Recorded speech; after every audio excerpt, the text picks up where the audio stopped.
I don't know if I'm gonna be able to start now. Are you serious? I'm like, I gotta really bring down my mood. I gotta listen to depressing stuff for a moment. It's time to fuck up the recap. I gotta think about, yeah, exactly. That's what I'm afraid of. Now that I've been laughing so hard, I'm afraid I'm gonna just fuck up the recap. Dude, just shotgun a can of Monster. You'll be good. I think that by the time this episode releases, we will be done with the giveaway. So I don't even need to plug that anymore. Man, I still have like tears in the corners of my eyes. Okay. Hey, party people. Welcome back to the Split Party Podcast. This is going to be episode 7A. We just talked about that a little bit. I'm going to leave that part in. If you are not already following us on social media, I know I've been plugging it every episode that you've hopefully listened to up until now. But follow us on Twitter, follow us on Instagram, subscribe to us on YouTube if you want to, if that's your means of listening to us and that's how you're hearing us right now. And we've actually had our first couple like people from outside of like our big friend group join the Discord, which is awesome. We had our first rando join our Discord the other day, and it was like, holy shit, that's sick. But yeah, if you want to join the Discord, be part of our conversation, come get to know us, hang out with us, talk with us, maybe join a giveaway or two, be completely up to date on everything that is the podcast, then our Discord is the place to be. So you should be able to find that link in the description to this episode or in the Linktree link to this episode, which should be in the description of this episode, I would imagine. We'll see. Yeah, we'll see. Thanks, Jimmy. That being said, that's like all we have to talk about, actually. If you really want to support us and help fund our future giveaways and character art and new logos and stuff like that, really help us extend our advertising and develop our brand, join us on Patreon or just check out our Patreon. But only do it if you really, really want to, and it's something that you feel is, it's worth your time and money. Now I think that's all we have to talk about. So we're going to get into the recap, which once again, just like the previous recap, is a little bit more of the lore or storytelling of the campaign. And I think I'm going to do that for every recap for the rest of Darkreign, just because I like that kind of theme. And then we'll do the recapping kind of in the brief overview of where we're picking back up. Just because these sessions, oh man, I think like an hour of in-game time passed in last session. The Darkreign's going to last a while, and there's just not enough happening in each episode of Darkreign, I think, to really warrant making the recap completely about that. So this is the thing that we're going to go with, and I like it. Thuunur, first of Gracos, 301 YOD, first day of Darkreign. The two blue eyes of the night, Acreon and Sirion, craved the sun just as much as the people of Etheris and their crops did. The moons ebbed closer and closer toward the sun until they stood entirely in the line of it, basking in its warmth and leaving Etheris to scowl in its jealousy for a period of a single week each year. There was a saying in Ostoya: greed makes the victor, and hunger makes the strong. A far cry from the moral phrases of more noble places, like Charnal, for instance, a land where knights swore oaths to the spirits of nature and selflessness and vowed to protect the borders of their homeland far from their families. The darkness changed Ostoya, hardened the people, and brought friends to each other's doors bearing loaves of bread in one hand while concealing a cloaked dagger in the other. But now they had been given back the gift of light. There was still time to change, and Malakir loves change. We resume with you guys, Eamon, Ilfharyn, Rylon, and Troy, just leaving your kind of like hideout, sort of, and headed for the cathedral, where all the vampires have been kind of skulking and hiding away now that the sunlight is back. Who knows what they're doing now that it's Darkreign and it's dark and they kind of have free roaming again. But that's where you guys are headed. You had just defeated the Lenchtag, which you learned was previously in its seraph life named Typhon, a seraph of Imperius. And this seraph had a little kind of necklace, like stuck into the roof of its mouth, kind of as like a punishment when Malakir had morphed it. And so when the creature died and turned to ash, that trinket was still left behind there with the rest of the ashes and the head. And Stazriel went outside and grabbed it, came back and was like, hey, I found this. You guys took a closer look at it to see that the necklace, the little chain went all the way around to where it met at the edges of a pair of wings, and the two wings came together at the other ends. And on the back side of those little wings was a tiny symbol of Imperius engraved into it. The two sort of fists clenched tight, breaking away from each other, and thus breaking the like chain bindings around the wrists that go from wrist to wrist, leaving like shattered pieces of chain like sprinkling around. It's a really cool symbol in my opinion. Additionally, on top of that, Rylon had finally heard the message from Gabriel, and Eamon had spoken a little bit to his sister Olinda at the Ravencourt Sanctuary, whom said that she would be graduating from the Ravencourt at the end of Darkreign, and she was instructed to meet Eamon in Nov Ostoya, and then he would tell her further details for where to go. So a little bit untrusting. And I think the other notable part about last session was that this kind of caught Ilfharyn off guard. Ilfharyn is typically a more constructed, calm sort of person. If you listen to the previous episodes leading up to this, like there are times that Stazriel would say something to him and Ilfharyn would just say something like matter of fact back to him, like just like the literal response, like what did you expect kind of. But in this case, he was there kind of just sitting down, really shaken up about the whole idea that this seraph, something that's like an image of power and faith and stuff like that, was changed into this creature, tortured and killed and turned into this creature by Malakir. And if that could happen to that thing, then what else was out there? And also, Rylon had a short conversation with Clement, the child of the seraph of Moriel, who the child said it was on their way to Talstar, where both the A and B side of the party agreed that they would eventually make their way to, as kind of like a meeting point to meet back up. I think that's all. And so we're going to be resuming with you guys just now leaving the door and headed towards the cathedral. You were instructed that it was, if you were to leave the front door and look in a straight line pretty much through all the buildings in front of you, it'll just be a straight beeline right that direction. But you have buildings in front of you, so you kind of have to go around some streets. It might be a couple streets away, who knows? And then who knows what awaits you there. But your goal was to get there, and the enemy of my enemy is my friend. Kind of ask the vampires if they knew how to get rid of this head, because you were told by Stazriel that it would be resurrected in a few days. So you're on a clock, kind of. And Troy is kind of walking in the back of the party. I don't know if you guys go left or right. That's up to you to decide.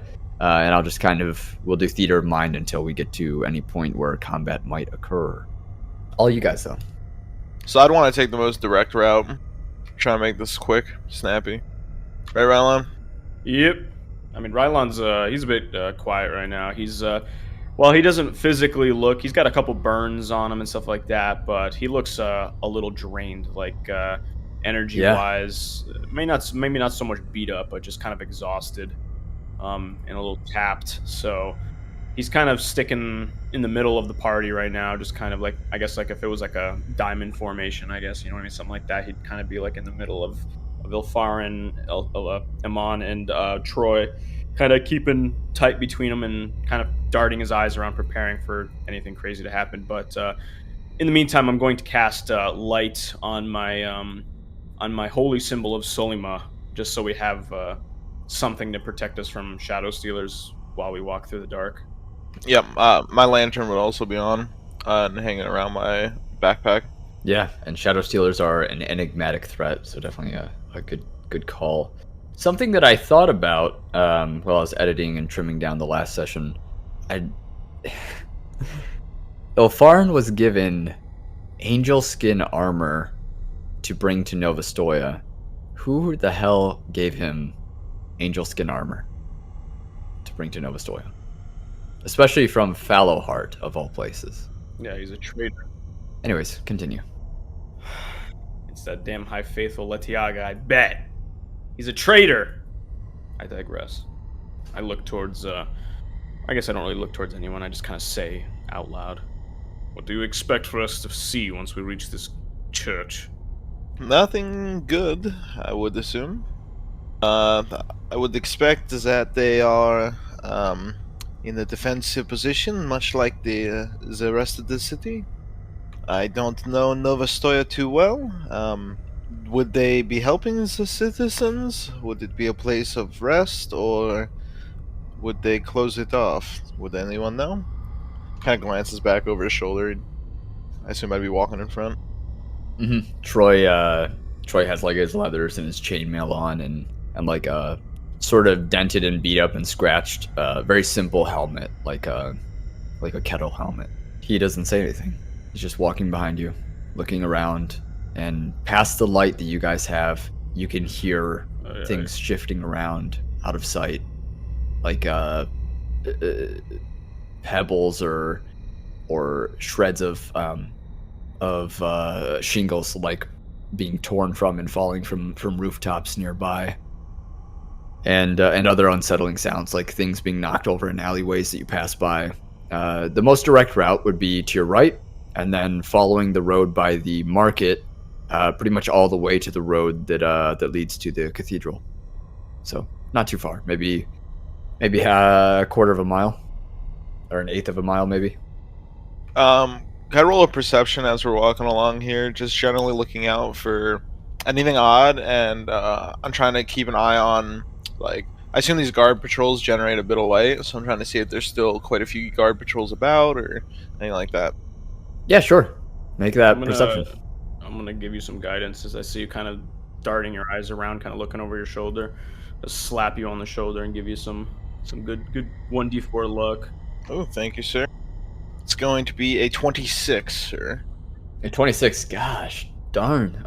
Okay, as you're walking, you make your way to the first corner by what we ruled was a gambling hall across the street, and the gambling hall is right next to the market. And as you look around the corner, down the way, you see a couple figures, maybe 3 or 4 of them, dart from left to right across the road, about 100 feet away, just like silhouettes in the darkness. You can't make out the details of them. And chasing after them, you see, like, they dart out from an alleyway or another road, you don't know, hard to tell. And there's like 1, 2, 3, 4, and there's a pause, and then a flying figure whooshes out behind them.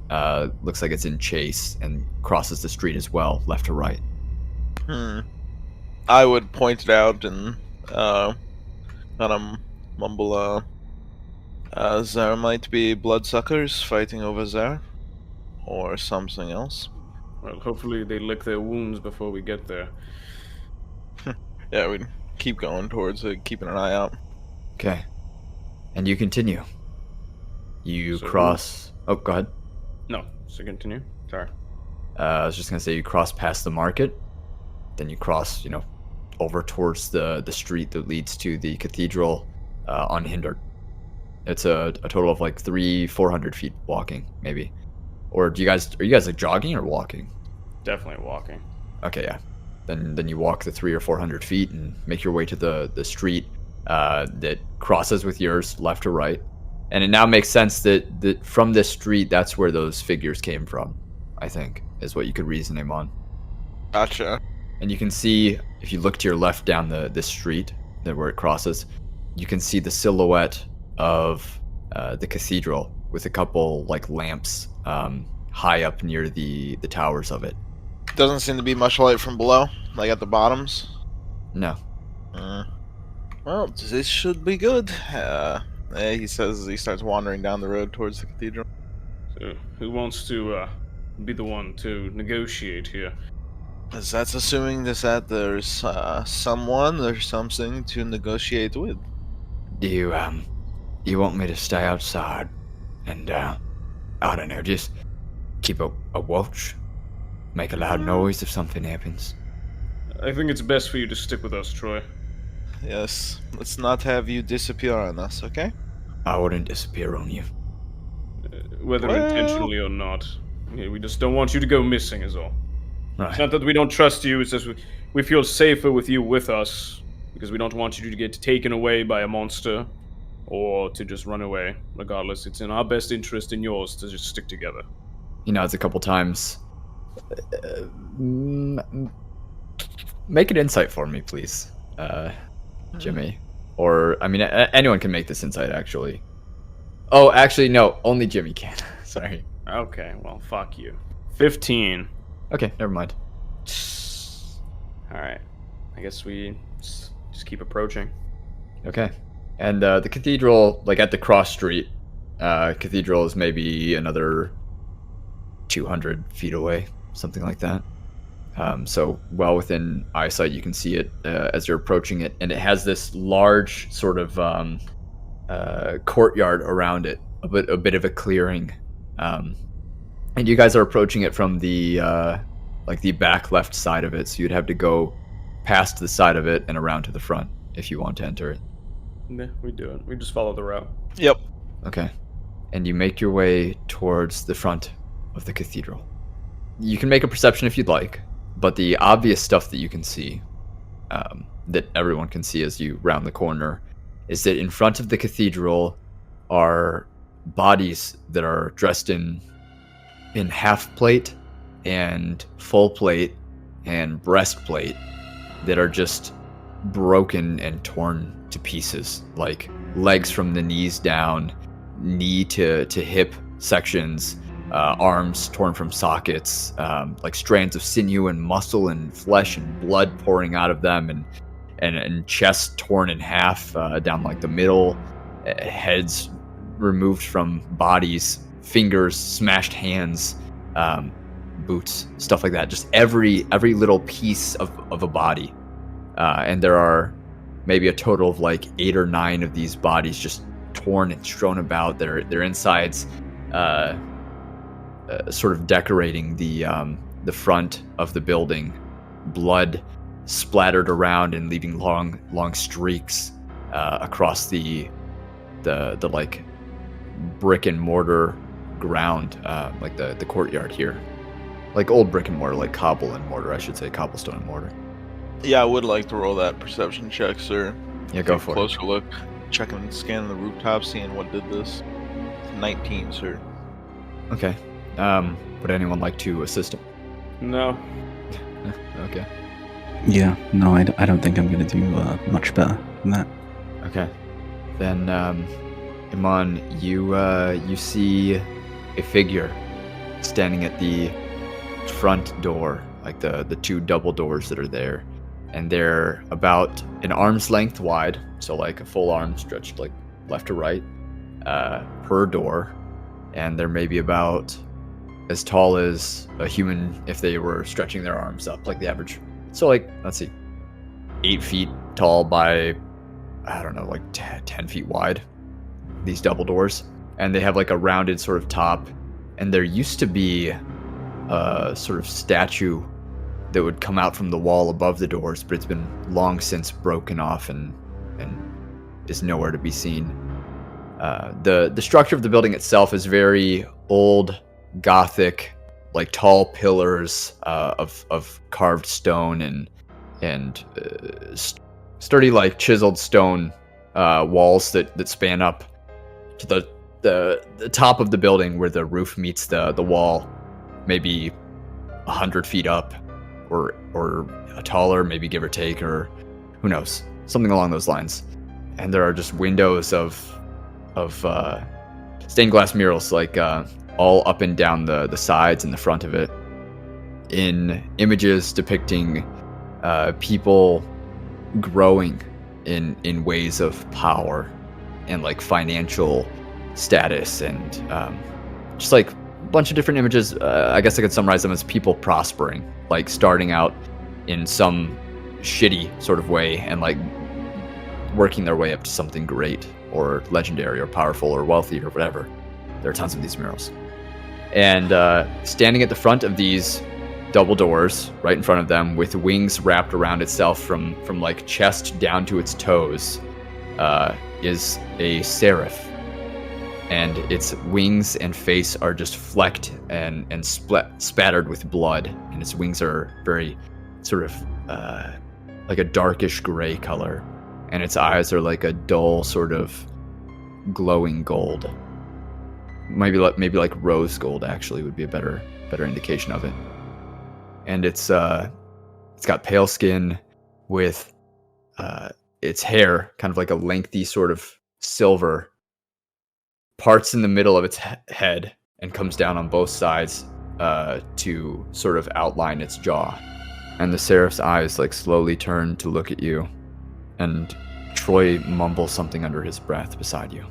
Can I make a religion check and see what the hell I'm looking at right now? Like the whole like homage that this church is indicted to, like, and even the Seraph standing in front of me. Like, can I get an idea of what or who I might be encountering right now? Not specifically who this person. I definitely don't know who this person is, but who they may worship, based on their guardianing of this church. Sure. Make a religion, and I think you get something from your background added onto that, right?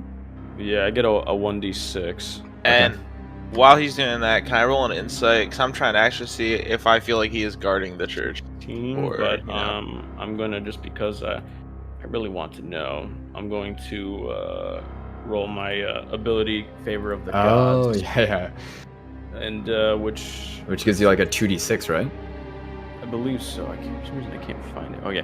Oh, it's a 2d4. I'm sorry. 2d4. Okay. Oh wait, no, that's a lie. I lied to you. I cannot use it. Oh, okay. I misinterpreted the words, but yeah. Okay, doesn't matter. So 16. So 16. And Eamon, can you toss out that insight for me? Yes. I'm gonna sweep a couple different categories into this insight. Let's see. Off of 13, you're not able to hear exactly what Troy is saying, but he's saying something kind of. His tone of voice sounds like this is a bad spot. He doesn't want to be here. And looking at the bodies that are strewn about and their kind of coloration of plate, you can see that it's a Stoyan plate in the same sort of black with the red sashes and red trim as Rylon is wearing, which might lead you to believe that since they were at the cathedral, that they might have been blood drinkers, but it's hard to tell for sure.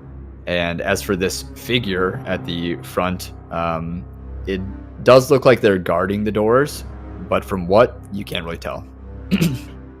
And then as for Jimmy, with a 16 on religion, I think looking at these sort of murals, it could be... Let me just double check a couple symbols here.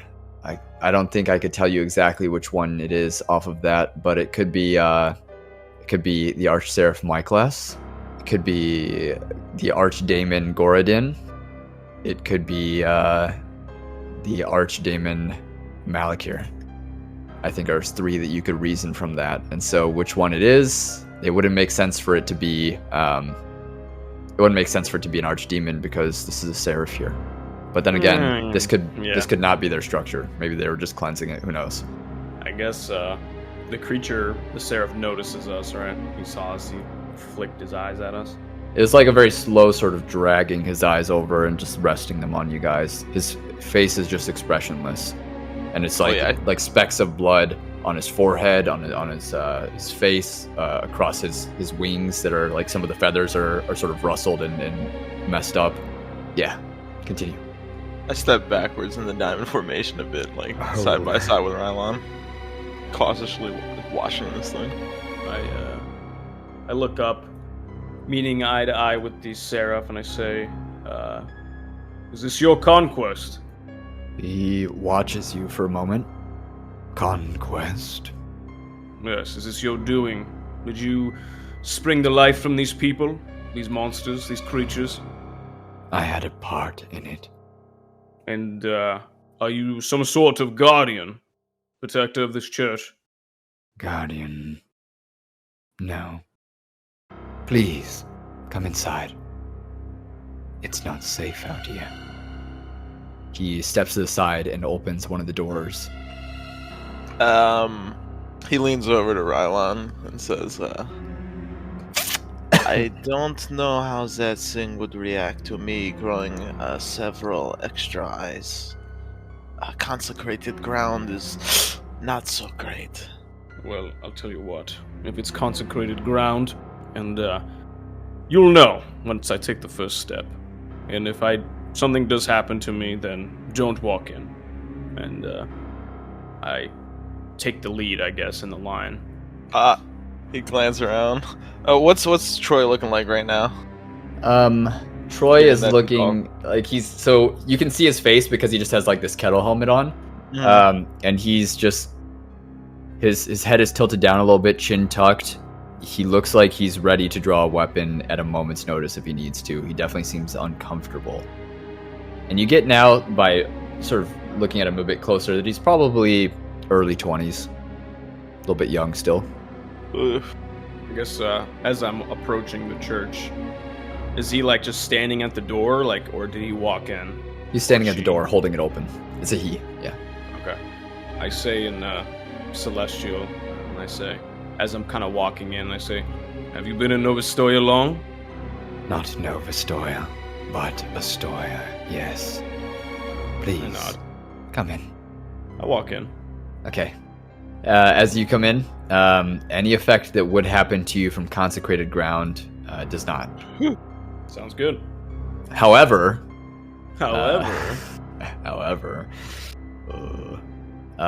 you do hear something.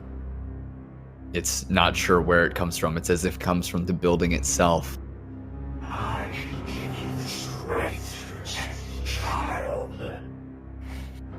And only Jimmy hears it. Or only Rylon hears it. I just kind of shake my head. You want my power? I just don't even give it the satisfaction of a response. I just walk in and turn around, and there's kind of a twinge in my eye, but I turn around and give everyone kind of like a half-hearted smile to come in. You see, looking at this structure on the inside, that there are more seraphs here. Oh shit! Christ. And they're kind of like, they're standing between the pews of this cathedral, and one of them or two of them are standing like up near the podium, like on the elevated sort of platform. There are maybe like 10 or 12 rows of these pews, left and right side, very wide, maybe from left to right side of the room, like wall to wall. It's probably about 40 feet wide, 50 feet maybe even. And there are bodies of these vampires. It's very clear now that they're vampires. Just torn up and strewn about across the pews, and like entrails hanging from the rafters and stuff like that. And you look up towards these rafters where these entrails are hanging and still dripping blood. And you see that there are a couple of these seraphs standing up on the rafters, and all of them, every single seraph in here, there's maybe half a dozen of them, maybe even a couple more hidden away. They're all looking at you with these same dark gray wings and like gunmetal sort of half plate and these rose gold glowing eyes. And they're just watching you guys with like blank expressions as you enter. Rylon, I am not very comfortable here. He kind of mumbled. I understand, Eamon. Don't worry. I'm not comfortable either. Yeah, It, this is not great. Seems we're a little late to the party. I don't know which one I prefer to find. Lodging because of these things. Let's not talk about fighting them right now, please. And behind this this podium is a massive painting, like 30 feet tall and like 20 feet wide painting on the wall of a figure that starts from, I'm going to describe it from the feet up.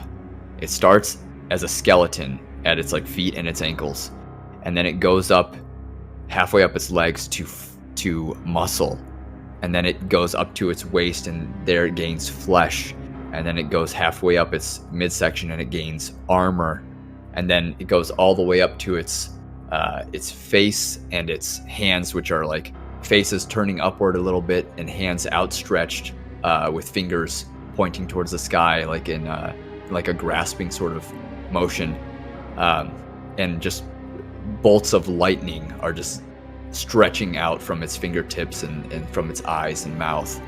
A clear depiction that it started with nothing and gained power, perhaps. Or, if you look at it the other way, that it started with power and was stripped down from it. So I just kind of look around the room and see all the dead bloodsuckers on the ground and give a nod as I turn towards the gatekeeper, for lack of a better term.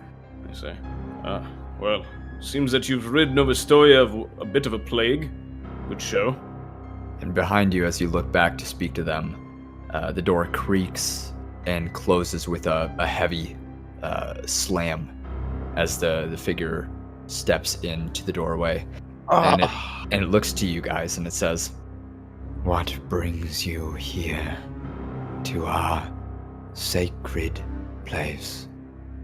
We come for information. We've encountered a lynch stag not too far from here, and we look to ways to have it removed permanently from this plane of existence, but our time is limited. We seek the resources and how to put it away for good. The seraphs, they look between each other, whispering things, their faces very urgent all of a sudden, their expressions serious, and it's difficult to make out what they're saying.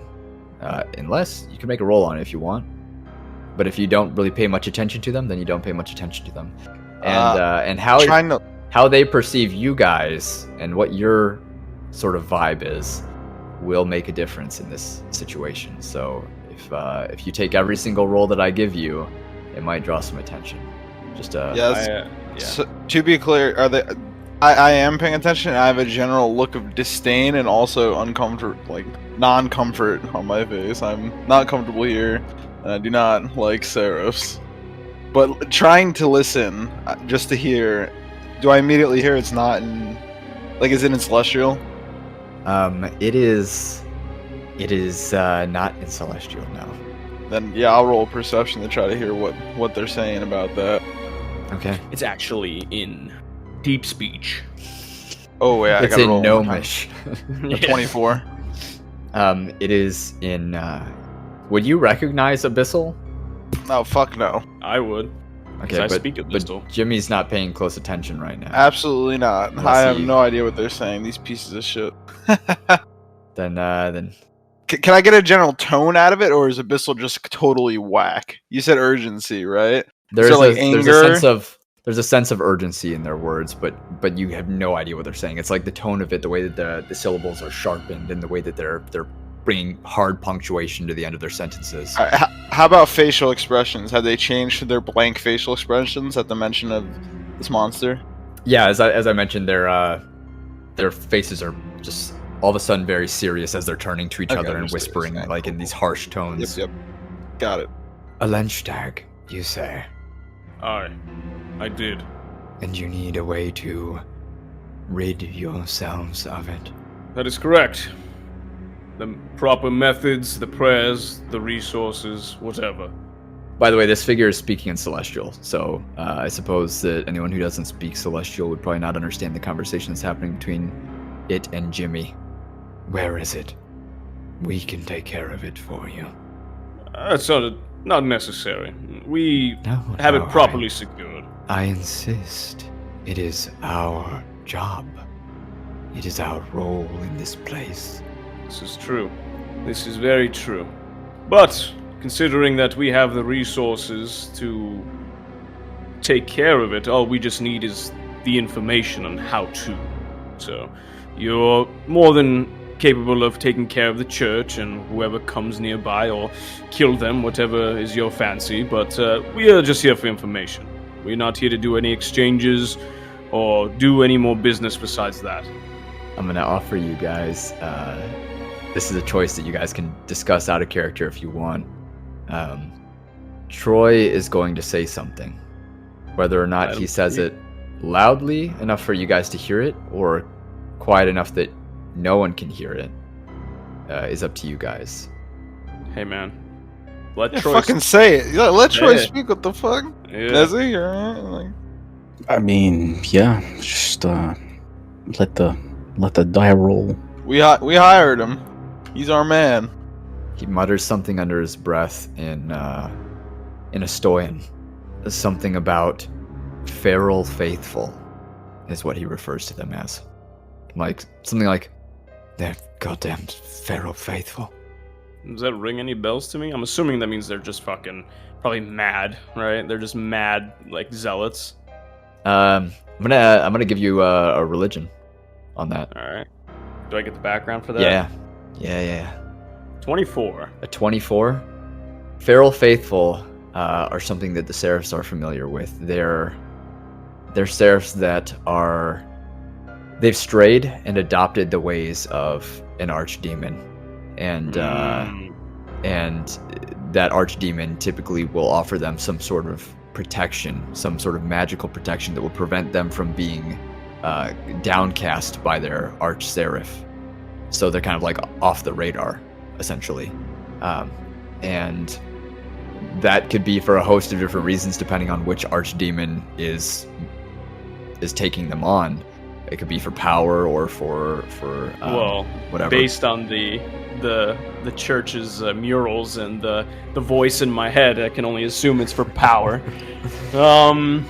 As I hear Troy say this, and it kind of rings a bell in my mind, and after kind of paying attention, I kind of give Eamon a kind of like an eye twitch, you know what I mean? Like, they ain't looking too good right now.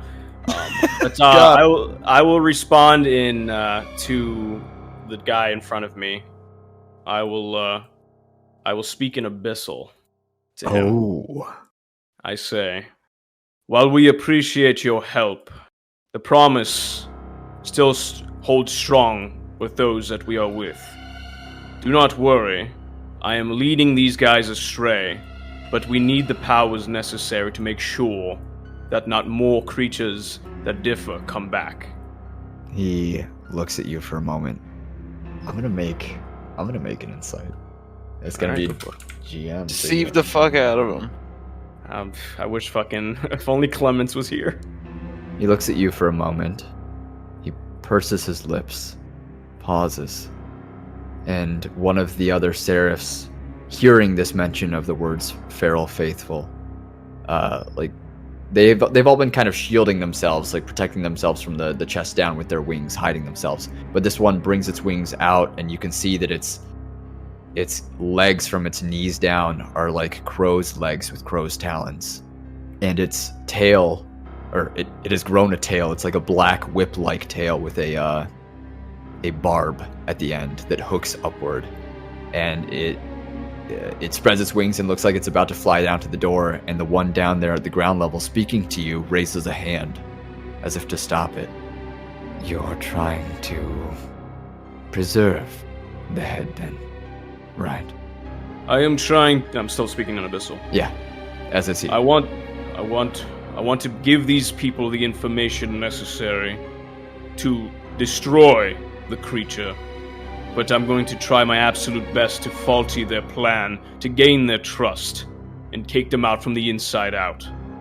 As be it by our Lord.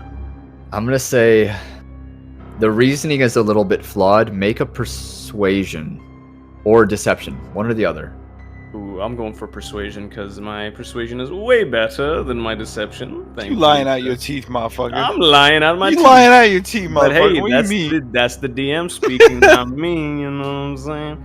Hold on, I just want to verify one thing again. Okay, here we go.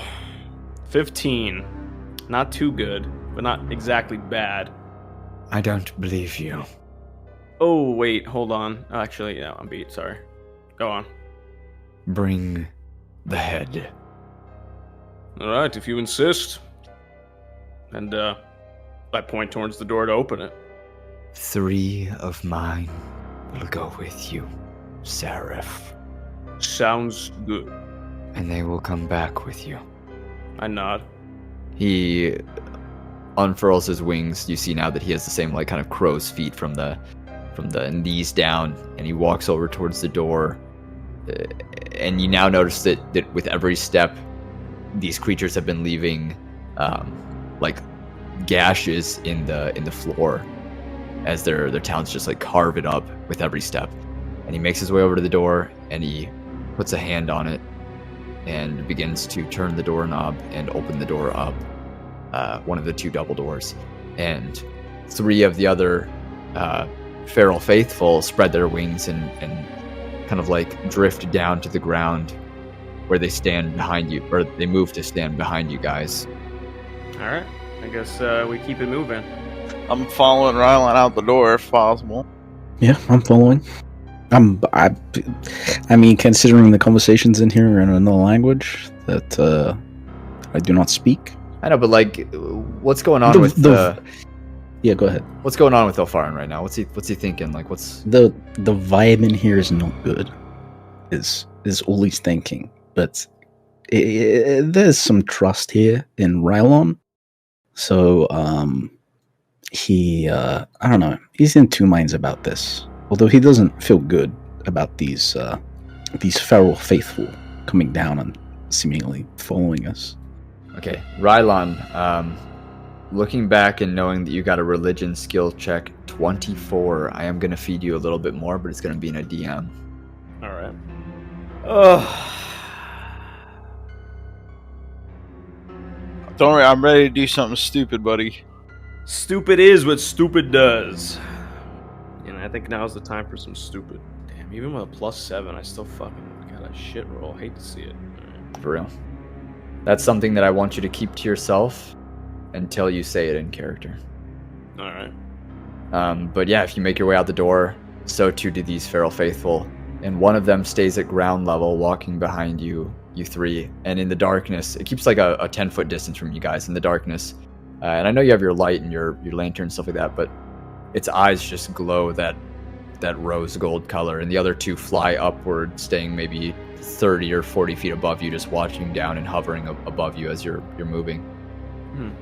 And you said that all of them have this kind of crow's feet, this kind of like amalgamated like bottom half. Yeah, it's just from like their knees down, and then like at their tailbone, they've grown thin whip-like tails that are black with like curved barbs at the end that angle upward like hooks. And if you want a cool picture representation of my this is something that is not from Ghostfire. This is something that I homebrewed. So if you want my motivation for them, I know exactly what picture you're talking about because I thought about it as soon as you mentioned these fucking crow's feet. Yep. It's just such cool art. We were just talking about this earlier today, actually, I think, in our Discord with some of our listeners.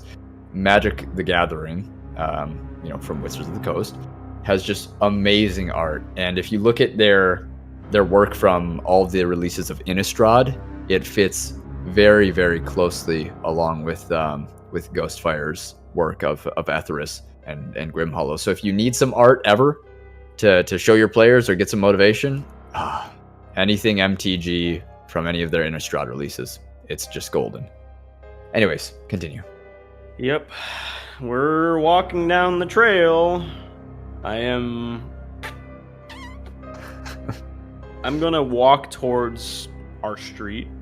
Okay. But I'm going to walk to the hotel, the inn, the main entrance of the inn. Okay, so you guys make your way around the side of the cathedral.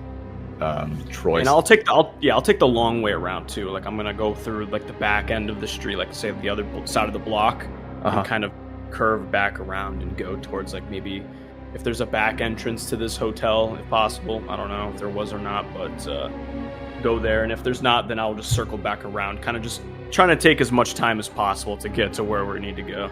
I think yeah, there would have been. It extends the route that you're talking about extends your path by like twice the amount. But if you get to the back door of the inn, and you try to open it, you find that it is locked. And how are these dudes are they following us on foot right behind us, or are they flying after? 2 of them are flying above you guys, hovering. And Maybe then about 30 or 40 feet above, and the other one is walking behind you, about 10, 15 feet behind you. Okay, yeah. That's during this time, I'd be definitely at one point asking, so what is the plan for our new friends? They just want to make sure that what we say is true, of course, that we're looking to get rid of this lynch stag, is all. And they just want us to prove it by providing them the information necessary for the lynch stag.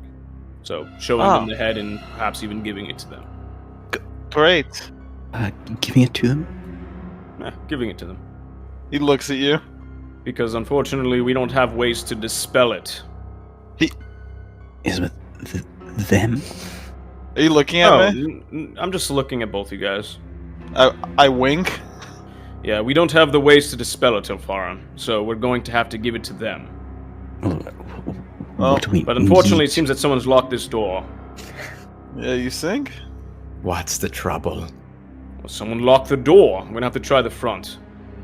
And I kind of start walking towards the front door. This thing is going to break the door down. He kind of mumbles like underneath his breath. I hear you speaking. Don't think Yeah. I don't hear you.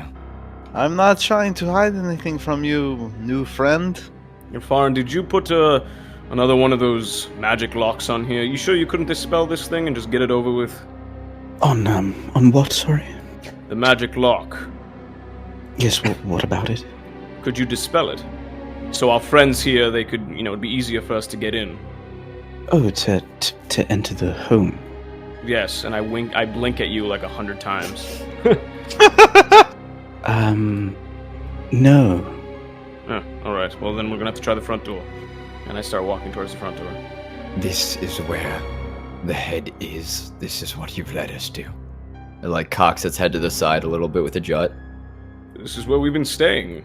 This is the hotel. We were keeping it guard for a while, and then the lynch stag was outside the door, so we tried our best to protect those that were inside, so I guess they must have locked us out or something, considering that they must have thought that we might have been killed coming out here to resolve the issue. You know how it goes with the mortals and all that. And there are others in here. Yes they are. Its eyes kind of drift upwards towards the other two feral faithful above it. And they kind of like hover there in place, just like looking down, watching you guys. It's difficult to tell if they're making eye contact with this one that's at ground level with you guys, or if they're just looking at you or looking around you. But there's a sense of perhaps dwindling trust among this individual one down here with you. Go on then, lead the way. Alright, let's go, Ilfharyn. Come on. Sure. Let's go. Let's go? Yeah, to the front. Oh, okay. And I'll just kind of hastily walk around the corner. Okay. I would hustle around the corner as well. Troy would be totally oblivious to why you're hurrying around the corner. Is there like a moment's notice, like where I can kind of like whisper something? You can whisper it, and I will roll a GM perception, Fuck. as I have been for everything that you guys have been saying. Yeah. If only you were good at stealth. Only I was good at stealth. As I kind of usher Ilfharyn behind me, and we kind of round the corner, I say, "Dispel them."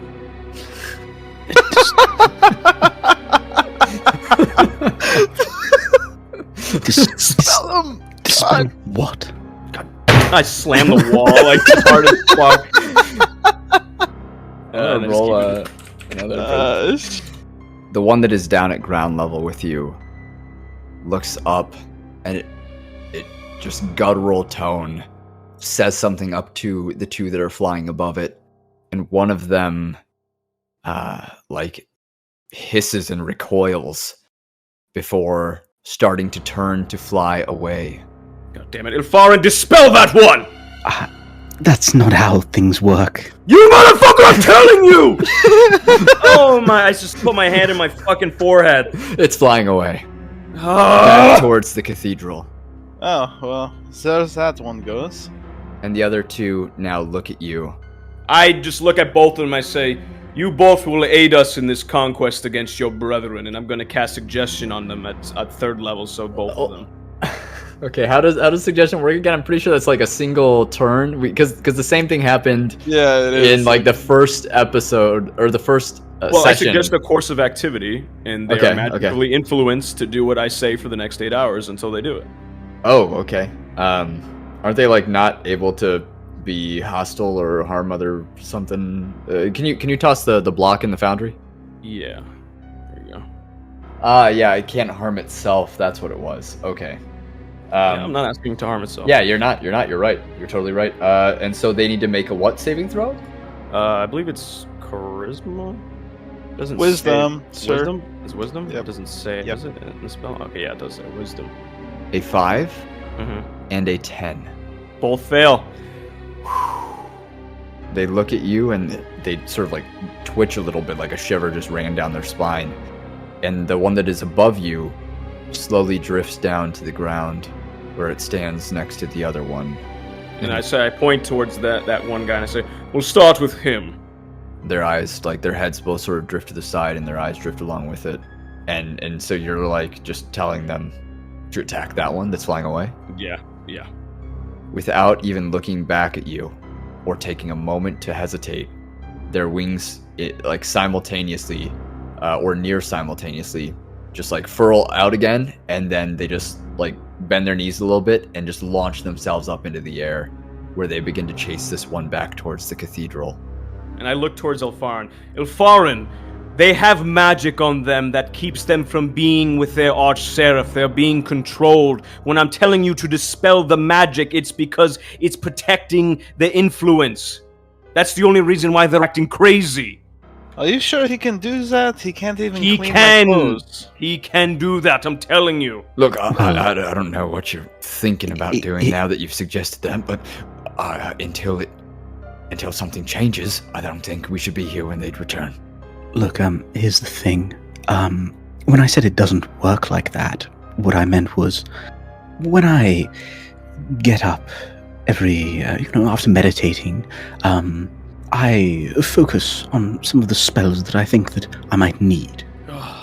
Solima and Okay, the house, talk this is and not walk. the place Talk to and turn. walk. Talk and he begins shuffling them.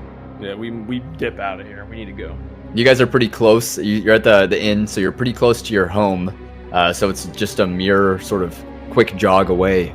And Is there a way that we could get inside our house without alerting at least their presence, knowing what we're doing? I think that their line of sight to you is broken currently All right, I just by start going by the back. gambling hall between your building and the cathedral, of course. I just go back towards the house. Then I get there as soon as possible.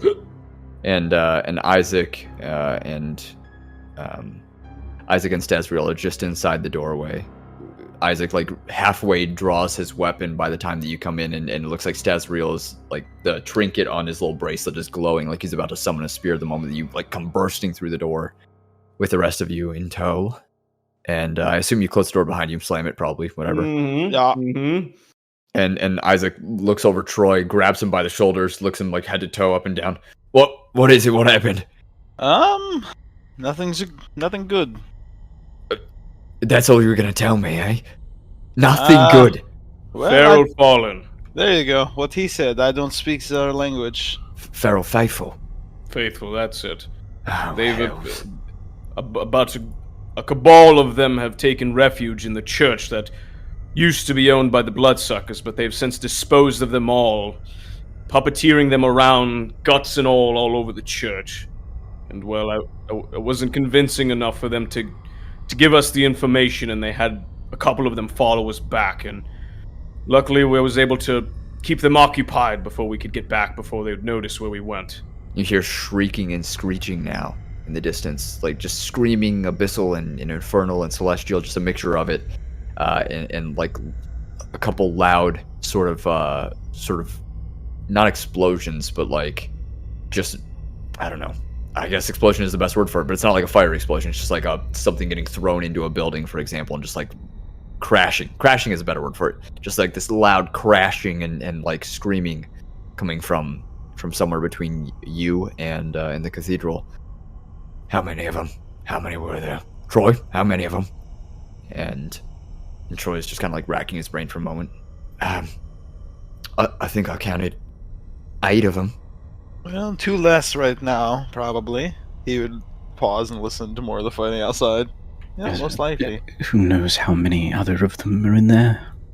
Could be hiding, could be elsewhere. You didn't lead them here, right? Close enough. No. Close enough. How close is Oh. close enough? Is the inn down the street? The inn down the street. He gives him a shrug. Listen, I was not privy to any of the planning beforehand. It was a difficult situation. I think it's best if we move. If we move to another home, another place. We grab the kid, we take him with us. Who's home? Do I look like I own every home here? That I know every person here? Huh? How should I know? Either that, or we do something to hide ourselves. They'll start patrolling the streets, detecting anything that has a heartbeat, anything that is celestial, fiendish, aberrant aura. He looks at you with pointed eyes. Okay. Ilfharyn, can you do the protection bubble ritual? As a ritual, yes. Okay, let's go lights out for tonight. Do the ritual, get everyone inside. They should not be able to detect us, as you said, right? Magical Bubble. stuff. Well, I would. I'm not sure. A spell can't come through it, or a magical effect, but I don't know about an aura. You can certainly smell things from the outside. They would certainly notice a dome, even if it were black. Well, could it not fit inside?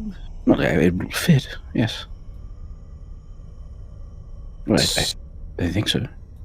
Well, it seems we can either do that and guarantee ourselves 8 hours, or move, as he says.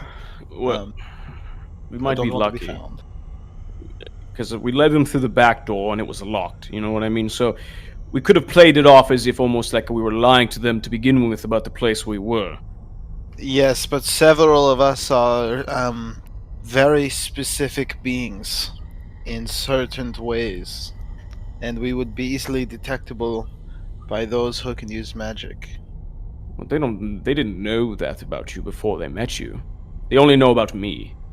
Yes, but simply walking down the street and using one of the spells that I know, let alone what they could possibly know, we would be found in just a moment.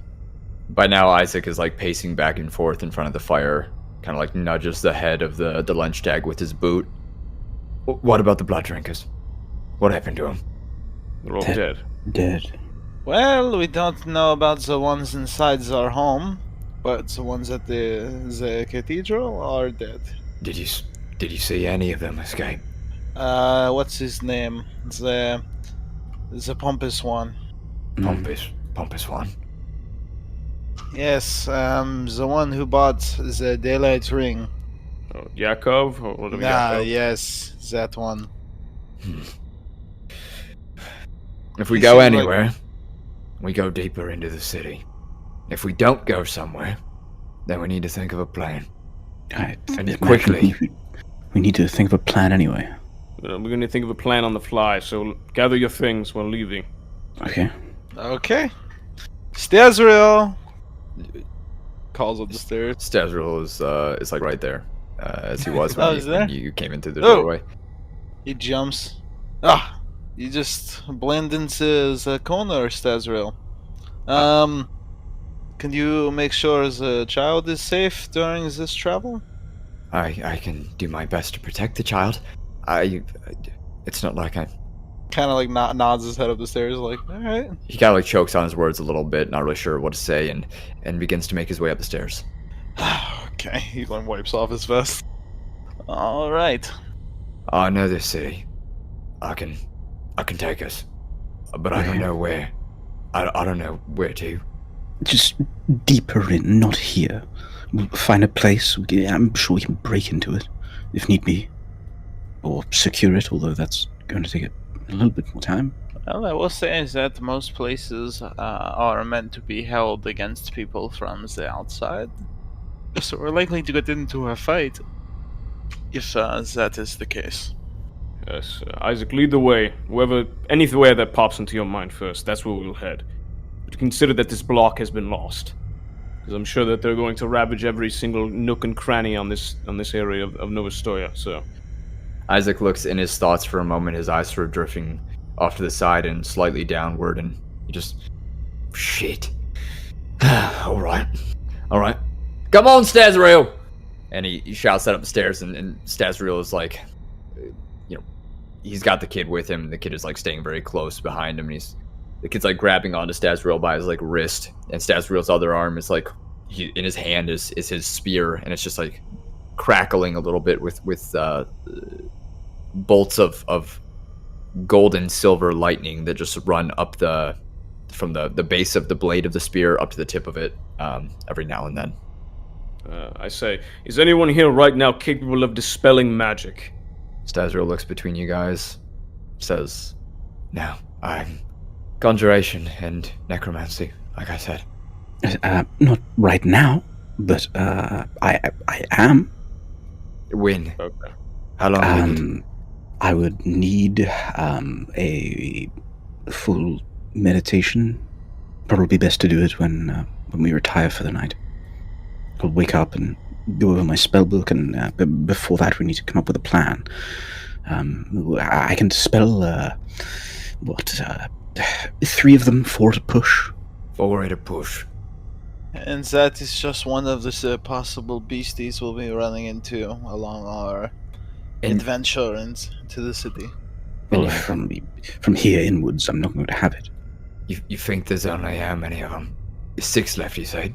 Maybe more. 6. That's if they killed the 2 that Rylon affected. Plus the 1, that would be 5 remaining. But then the magic doesn't work every time, so... Look, this hut that you're thinking about casting, this thing, it'll protect us, right? It'll protect us unless dispelled, yes. And give you enough time to meditate. Yes, 8 hours. 8? I thought you were an elf. Well, I am, but you might as well get some rest as well. You're rather beaten. I know these things. I fought them before. They won't stop. You told them about the head, right? Aye. They want it. They won't stop. So they work with that thing, right? He scratches at his head. I don't know. I can't say.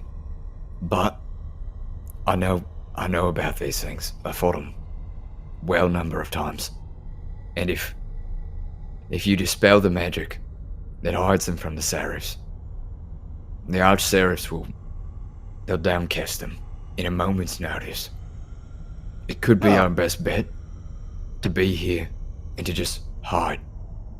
And you start casting this thing, and if they come back, then we fight them off until you finish casting it.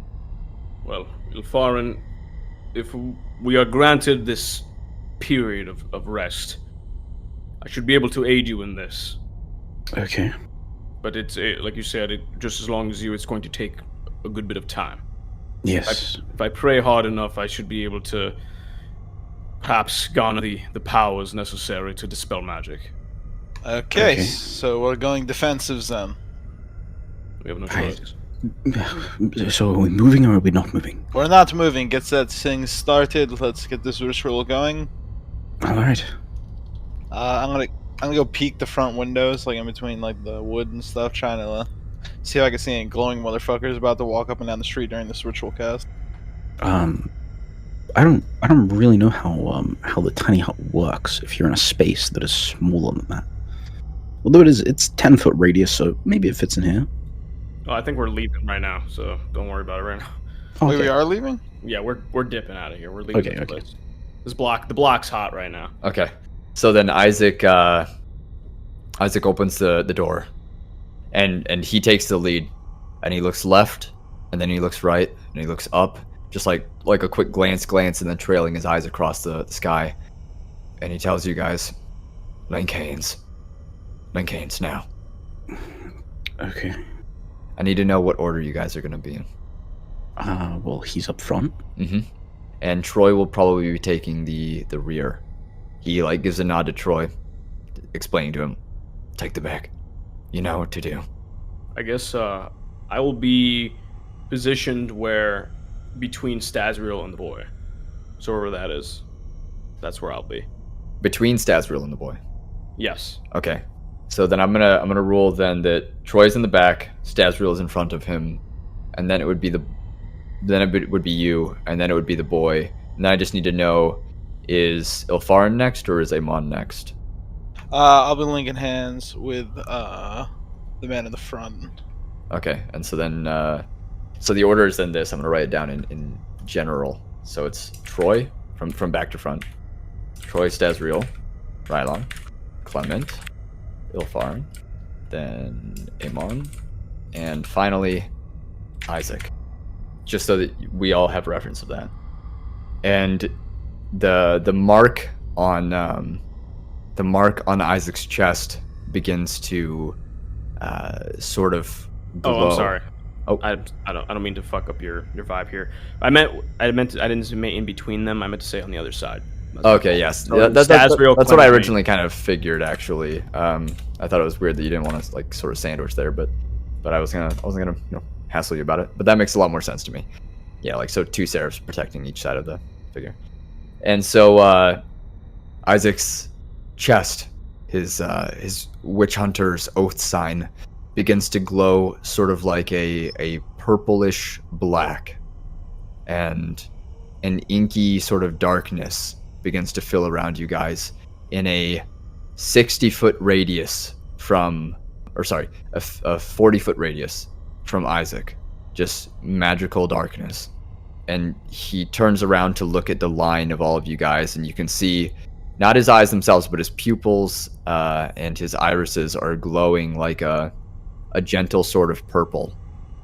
I can see. If you can, just stay linked. Don't let go, no matter what happens. I'll say left, right, wherever. Steps, down steps, anything. But I'm gonna guide us, and nothing's gonna see us. Okay? Yeah, great. I always wanted to be blind. Yeah, shut up. Dude, this Isaac guy is goated.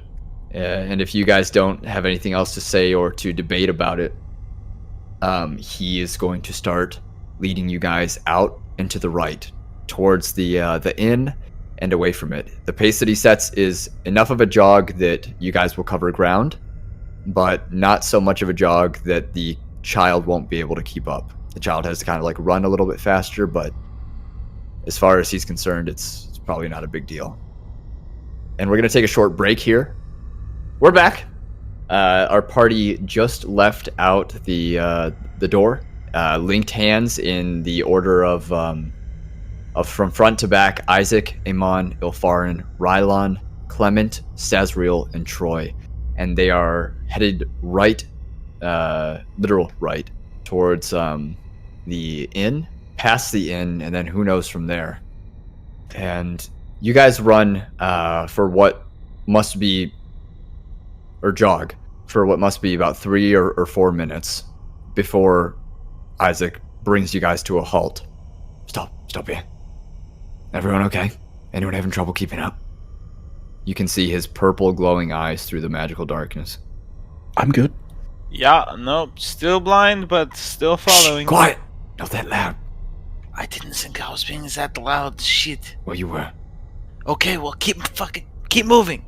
There's blood drinkers around the corner. Okay, well. They don't see us. There's 3 of them. One of them looks injured. And, there was a dead seraph with him. Oh. Is it our friend? How would I know? Who's your friend, huh? Does it have crow's feet or does it have regular feet? Make a perception roll, because even NPCs gotta make perceptions. What? A 17. It's got crow's feet. It's a pharaoh. Keep it moving. Stazriel, you alright? That means some of them survived. Some of the blood drinkers. It dawns on you that you saw those silhouettes fleeing left to right across the street with something flying chasing them. Yep. And Stazriel says, I'm fine, yes. I'm ready. Clement, are you? He doesn't say anything, but he's like breathing kind of heavy. Okay. Probably just catching his breath. Yeah, I'm fine. Alright. I guess I kind of do like the wave, like in a crowded arena, to kind of signal to. Yeah, and you guys can't even see Rylon's arm as he's doing this, but Isaac can. And Isaac, all right then, we're moving again. Yep, move. And you guys start to jog again.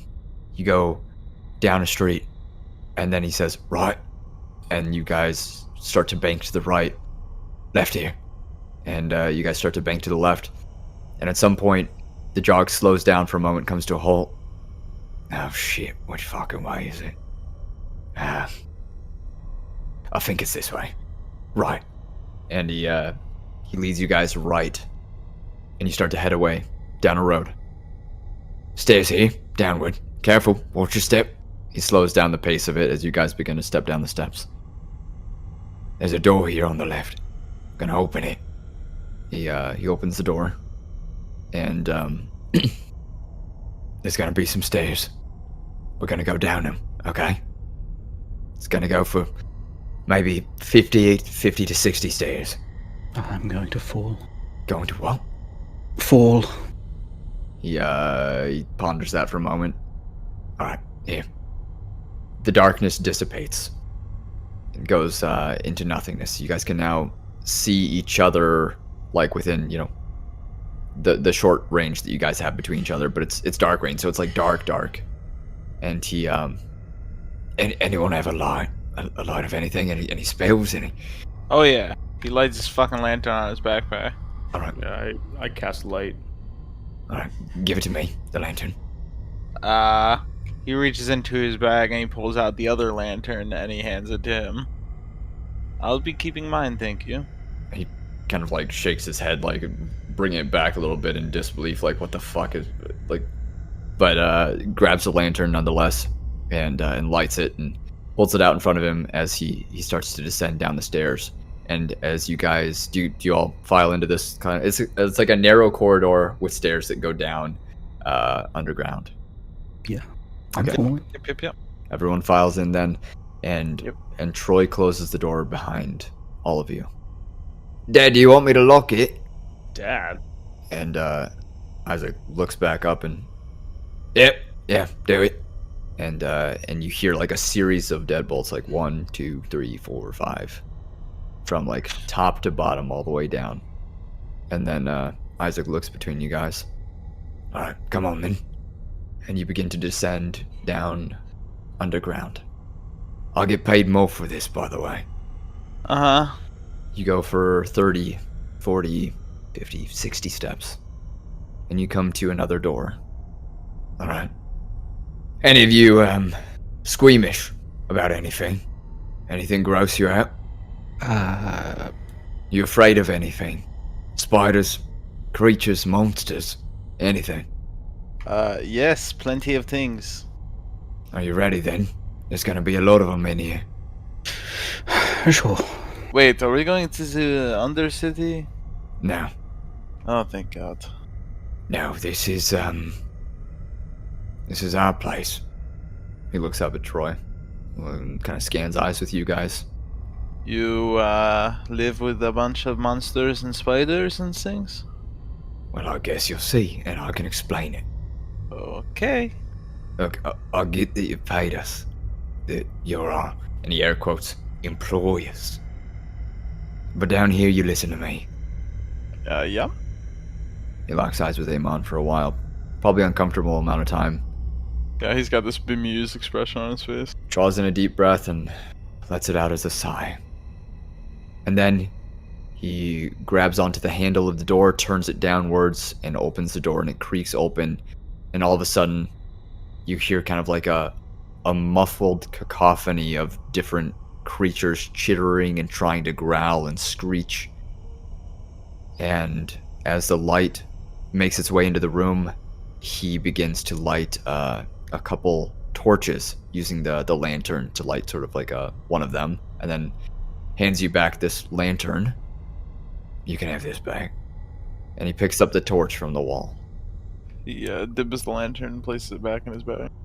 The room that you're in is probably about, it's all stone, and it's fairly underground, and it's about maybe 60 feet by 60 feet, and it's just one big room underground. And there are pillars here and there, like maybe every 20 square feet, or every like 20 feet apart from each other, there's a pillar that just supports the ceiling, you know, like just any normal pillar would be. And lining all of the walls are cages with creatures in them with muffled mouths and like bound shut and muzzled, whatever they are. And there's quite a bit of different things, ranging from sort of hound-like creatures to lunar echidna to bugbears and massive sort of spiders, things that look like lizards that have like beaks, just a bunch of different things, including one of these figures, the Feralful. And he kind of like, Isaac sort of locks eyes with Rylon for a moment and asks, "That's not going to be a problem, is it?"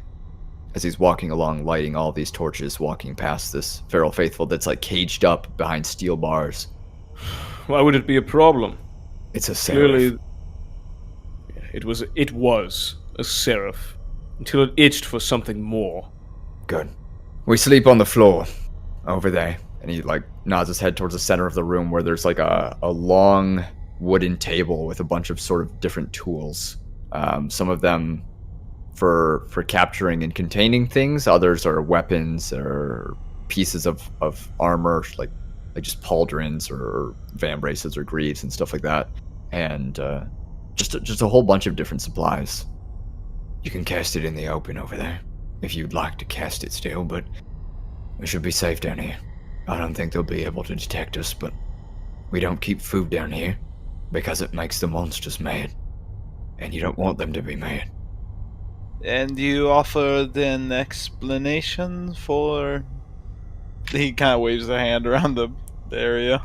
I'm a witch hunter. You need to know your foes. What better way than to study them? And what better way to study them than to capture them? Troy and I have done quite a bit of that. Right. And my general affliction that you've seen, not an issue this then? Killed a couple of you, but you seem alright. Oh, great. Yeah, he scratches the back of his head. Eamon, just because you appear a monster doesn't mean you are one. Isaac nods. Troy nods too. I assume that there are some in the world that would not care one way or the other. Oh no, they exist. Those people that you speak of do exist. But you have to understand that if they were here right now, I think you would have known by now. Yes. I suppose I should introduce myself. You've all been pretty forward with me. Any questions that I ask? And I haven't told you much about me. My name's Isaac. It's Troy over there. We lied to you when we introduced ourselves. Our last names. It's not Maya. Before I do, you don't work for the Lich, right? We've met the Lich, but we do not work for him. And Seamus Farron, you're familiar with the name? I'm familiar with the name and then some, yes. He's been hunting us for a while. We, gotta keep our names to ourselves. But, you folks seem alright? I'm sort of working for the Lich. He gives him like the shaky hand.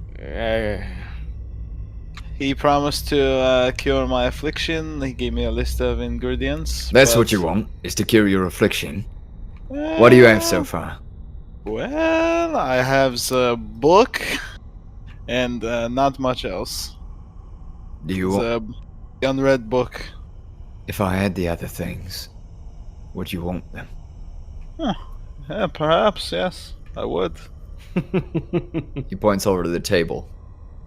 And on the table is a small bundle of hair tied up with a string.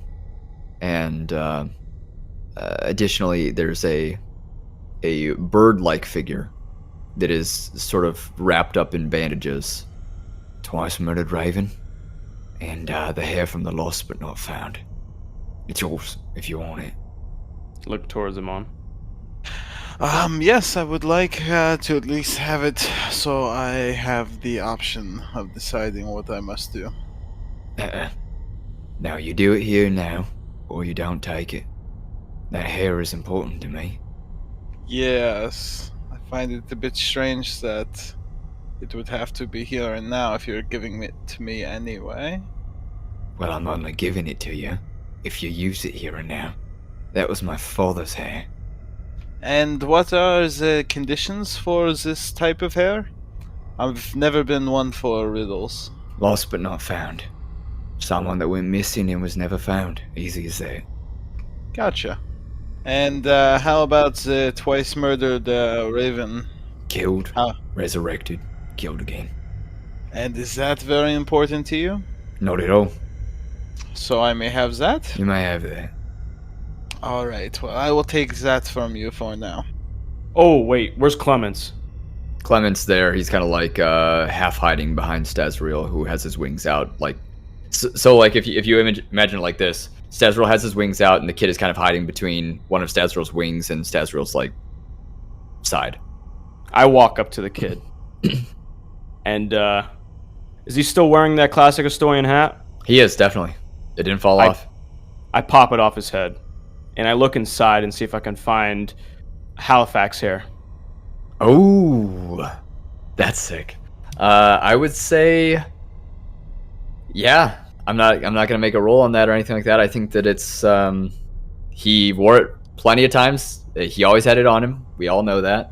I think that it's more than fair that a couple hairs would have stuck in there. I grab a bundle as much as I can from it, and I walk towards Eamon and I hand it to him. Ah! Well, The one that was lost and not found. So whenever you would decide to have the choice, it is yours. And I give him the hair of Halifax. Who I was think it's it? a Grim. Who did you lose? Dear friend of ours. Well, a short friend for me, but Rylon knew him quite a bit longer. Sorry to hear it. Before I was with this group, I was with another set of adventurers. One of them being our friend Halifax, who was unfortunately taken into the Aether some time ago, when we were introduced to the Lich. Not because of the Lich, but from other reasons. And the other adventuring members of our party might sound a bit familiar to you.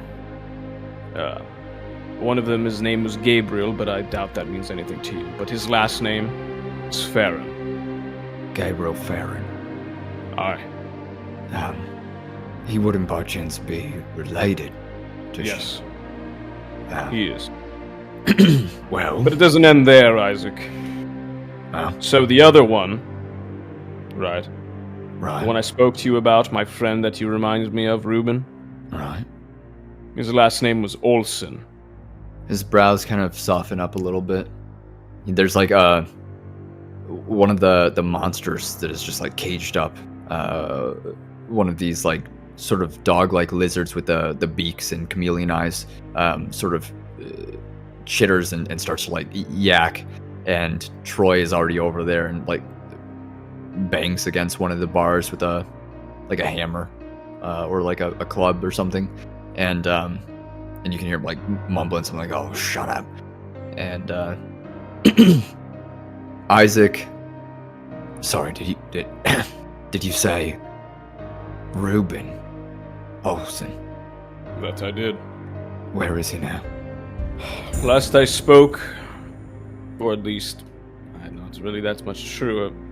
The last bit of information I knew about Ruben and Gabriel, that they were sailing eastward along the Valican. Where to, I do not know, but they were once at the Cindergas Mountains. Cindergas. Aye. Is he safe? As far as I know, yes, I could perhaps find out in a day or two, but they were there for special purposes. this, for the same reasons as to why I am here, to find as much information and relics as possible to defeat the Lich. What's he like? Will you tell me about him? Well, if I'll be honest with you, I traveled with him with probably about a month or so, give or take. It wasn't very long, but it felt like an eternity. But through it all, he was steadfast and very quiet. Was he brave? Oh, very brave. Is he brave, I should say? He is quite brave. And despite his surroundings and his upcomings, he stayed true to the beliefs of the witch hunter and did not stray from the path. He draws in a sharp breath, nods a couple times, a slight smile cresting the edges of his lips. That's my fucking boy. Do you know Reuben? Oh yeah, I did. Once. Well, the end goal here is to meet up in Talstar. I don't know how much Coin is willing to go and how willing you're to stay with us, but after we're done here in Nov Ostoya, we're looking to head hopefully in that direction, or if we have the resources possible. But in a day or two, I will try to contact. I usually am in touch with Gabriel, but if you want, I could send a message to Reuben for you. I'd like that. All right. This is last I saw him, I was leaving him at the door of a friend Where? in Olstenburg How long ago was that? when he was a child, young baby. So does he even know who you are? I don't think so. Are you related to him? Well, when I his cross my arms. when his mother died, there was it was Seamus, and I needed to protect him, to hide him, and so I traveled to Olstenburg and I left him there.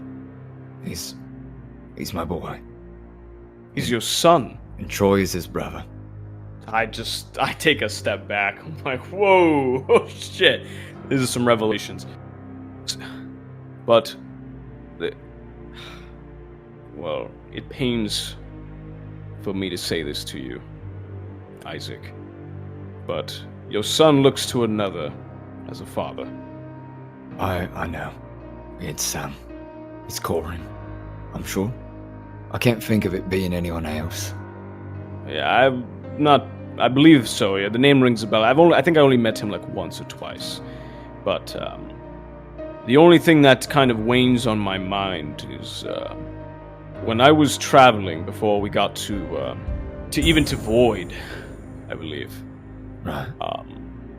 I had a vision that, Gabriel and Reuben stood at the top of a hillside with, an army at their back. But there was one creature that resided to Reuben's side, almost like a friend or a companion. He was grotesque, muscly, and bones of sharp edges and almost dagger-like appendages. A demon, if lack of a better term. And Eamon in Ilfharyn here can agree that we met said creature in an abandoned building not too far outside the outskirts of Nov Ostoya. His name was Kirill. And he spoke of Tormok. Now, does Reuben, I'm gonna be honest with you. All the travels I was with Reuben, not one time did I think or assume that he was faithful in that direction. But the demon we saw, the one from my vision that we actually met days after, was familiar with Reuben and was going to bring him personally a weapon that was found at that estate. What was it? Did he say anything about it? It was some sort of chain. Chain. I'm not Yeah, familiar. I didn't ask questions. I wasn't I wasn't trying to mess with it. Nope. Right. Sorry. It was one like Eamon had. Hmm? Show your chain. Yeah, I lift up his chain is hanging from his belt. Your chain scythe. It was like that, but magical. I'm not a very faithful man, and so, admittedly, it doesn't mean much to me. Maybe that's for the best. What do you know about this Speaker Quarren? I don't know much about him. We grew up together in Olstenburg, and then we went our separate ways when I became a witch hunter, and he began to follow the faith. I don't know if he stayed with the faith or if he kept with it too much, but he was the only person I had to turn to when I had to hide Reuben. He was good folk. He was always good folk. Well, despite his beliefs or not, Reuben grew up to be a good man. So, and he will look towards Eamon. Eamon, how are you faring? I was ready to fight, but I don't exactly know, or didn't know what was going on at the time. I'm ready for whatever is to come. Ilfharyn? I just need some time to, we need to talk about a plan. A plan would be right, yeah. Plan for... What exactly we're going to do? We're going to run out of time. Right, so... Isaac, witch hunter, right? So do you do research on things, or...? Plenty. I've plenty of research, yeah. Where would you go to do research? Minus, your personal beasties here. He points around himself, kind of like waves his arm around the collection, quote unquote. Here, this is it. This is where it is. You have books? I've got my book. Troy's still studying his. It hasn't quite earned the oath sign yet. Okay, well, with your personal expertise, where would you recommend we look for information to get rid of that thing's head? Well, we could try just leaving it in some holy water overnight. It's an idea, but at the very least it might buy us some time, but... There's another temple here. There's a couple temples in the city. There's Maliki. I think that's the one you stumbled upon. And Solima. And there's one other. Yeah, well, because the temples have been so helpful to us thus far. Well, that's different, Eamon. We were stumbled upon the Temple of Malakir.